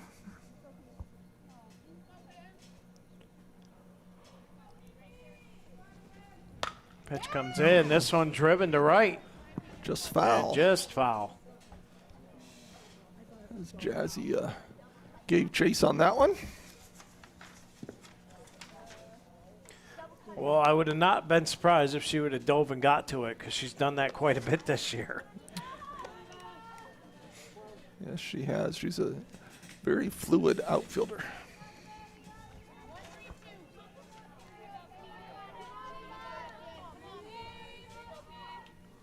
P winds it up.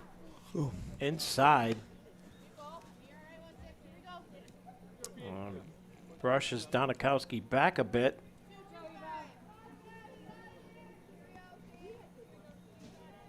As McCray will get ready to fire again.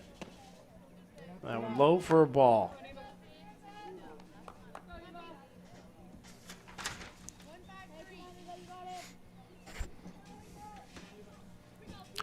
Two one or 3-1 the count, and that is ball 4. And another Crossroads Fellowship walk. Now that's all 5 innings, Scott. That leadoff hitter has gotten on with the walk.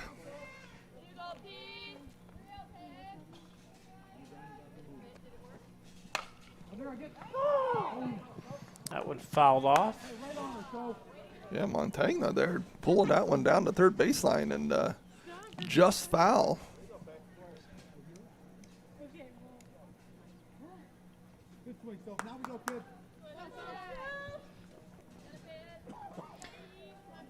She'll dig in again here as McCray will wind it up. Swung on and missed. 0-2 the count.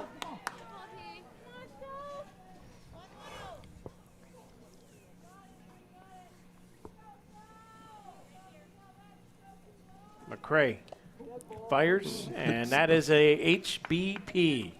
Another Corey Manor hit by a pitch. And that's going to put runners on first and second. So P's struggles continue here, Rob. Yeah, she as and Coach here comes Coach coming Williams. out. And Sadie Dine's going to come in. Has tried to keep McCray in there to finish it, but Diner's going to go grab her face shield, and we'll have a Carney and Ruth pitching change. We'll be back on the Deej Experience Sports Stream right after this.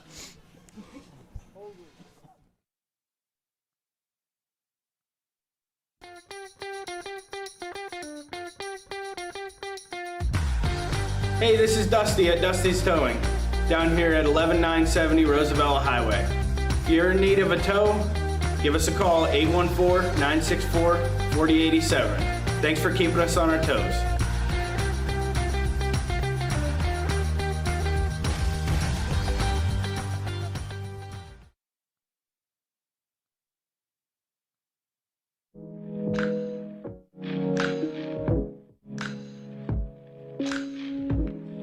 Hi, this is Bob Brown from Corry Snap Fitness.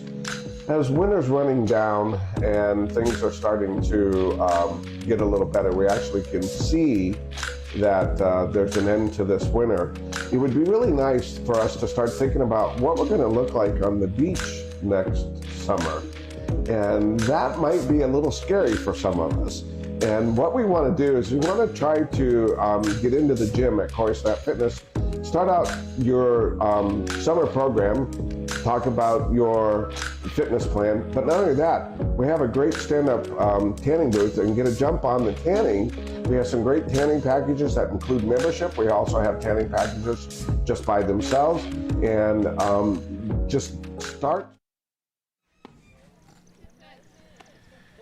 Well, welcome back in here to the Deej Experience Sports Stream. Sadie Dine taking over for Peyton McCray. There is Nobody out. Runners at first and second. Dying up high with that one and a 1-1 count. Yes, this is Cameron Morchauser up the bat for Prep. A little high. So Beavers with a big lead here, Scott, and now it's a 10-run mercy rule, correct? Yes. So Prep would have to do a lot of work to try to extend this one as Dine evens the count up at 2-2. 7 runs to be exact. That's a lot of work. It is a lot of work. I mean, look at the Beavers. What was it, 3rd inning? That was, what, 9 runs? 8. And that is a Ross Backer strikeout. I thought it was, and the batter stayed there, so I was a little confused at first. She's like, no, I refuse. Yes, that brings up Morgan Oler. She walked and scored her last time up. She shows bunt here.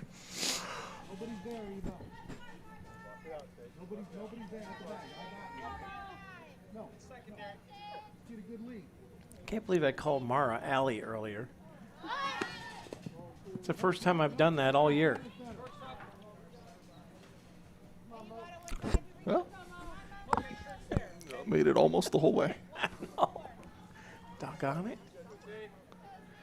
2-0 the count is Diner. Winds and fires that one in there for a called strike. 2-1 now.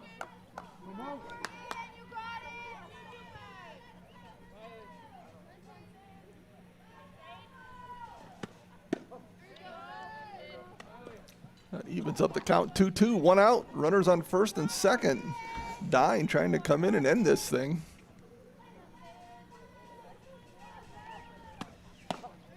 In there, Rossbacker strikeout. She does, back-to-back strikeouts here for Sadie Dine.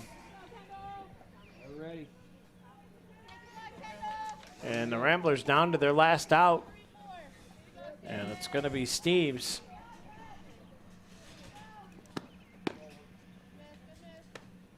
First pitch outside for ball 1. Steve's a lefty here. She's been on base twice, scored 1 run. It's a little shot to left. Lifted high, and that's going to bounce in. Ooh, they're going to get a runner at home. I was going to say that was, she was done no matter what. And that'll end the game. As the Beavers make the play at home, and their final score 20-4 here in game 2 as the Beavers sweep Cathedral Prep here in 2 straight games, and big night, big region wins tonight, Rob. Yeah, absolutely. 2 big wins for the Beavers here on their home field, and great to see that, and great to see them play through some adversity too, and still make the best of it. So we'll get into our P2 Paving post-game show. Brought to you by P2 Paving. Let P2 pave for you. You can visit them online at www.p2pavingco.net. And for free estimates on residential asphalt paving or commercial asphalt paving, you can give them a call at 814-665-5190. And with that, what do you got on the stat sheet for game number 2? Yeah, so game 2 for Prep, they had 4 runs, 2 hits, 3 hits, because that last one would have been a hit, so sorry about that. 3 hits.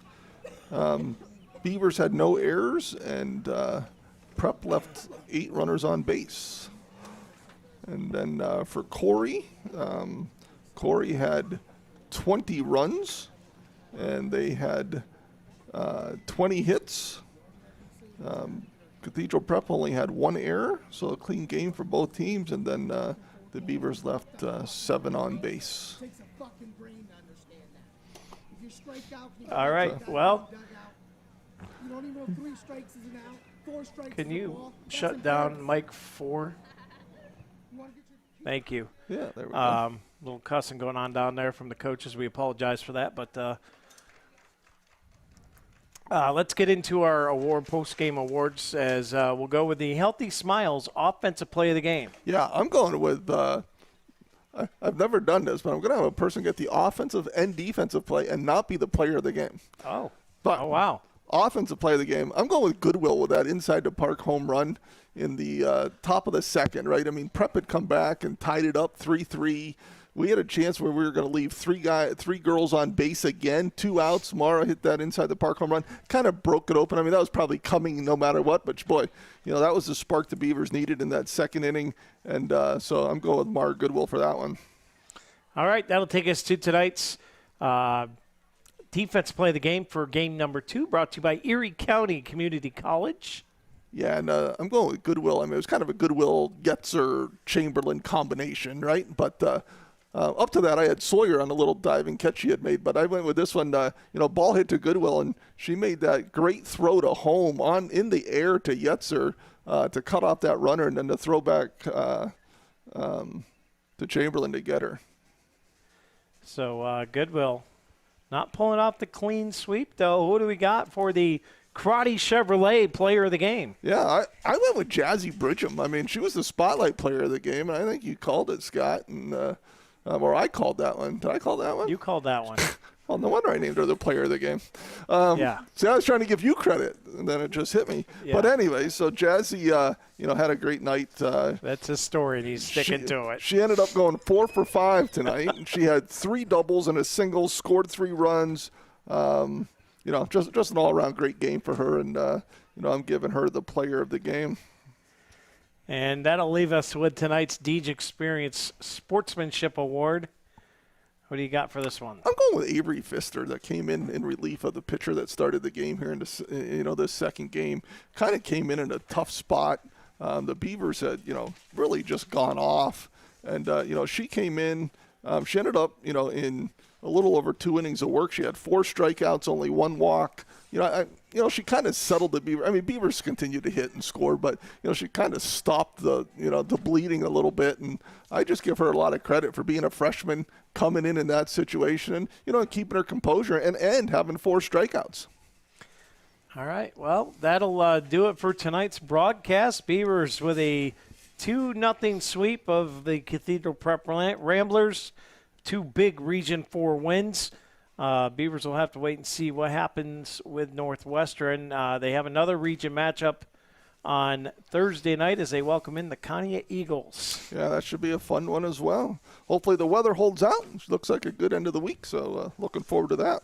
So with that, we'll look forward to that one. Our next broadcast, of course, will be tomorrow night as the boys baseball team travels to Northwestern to take on the Wildcats.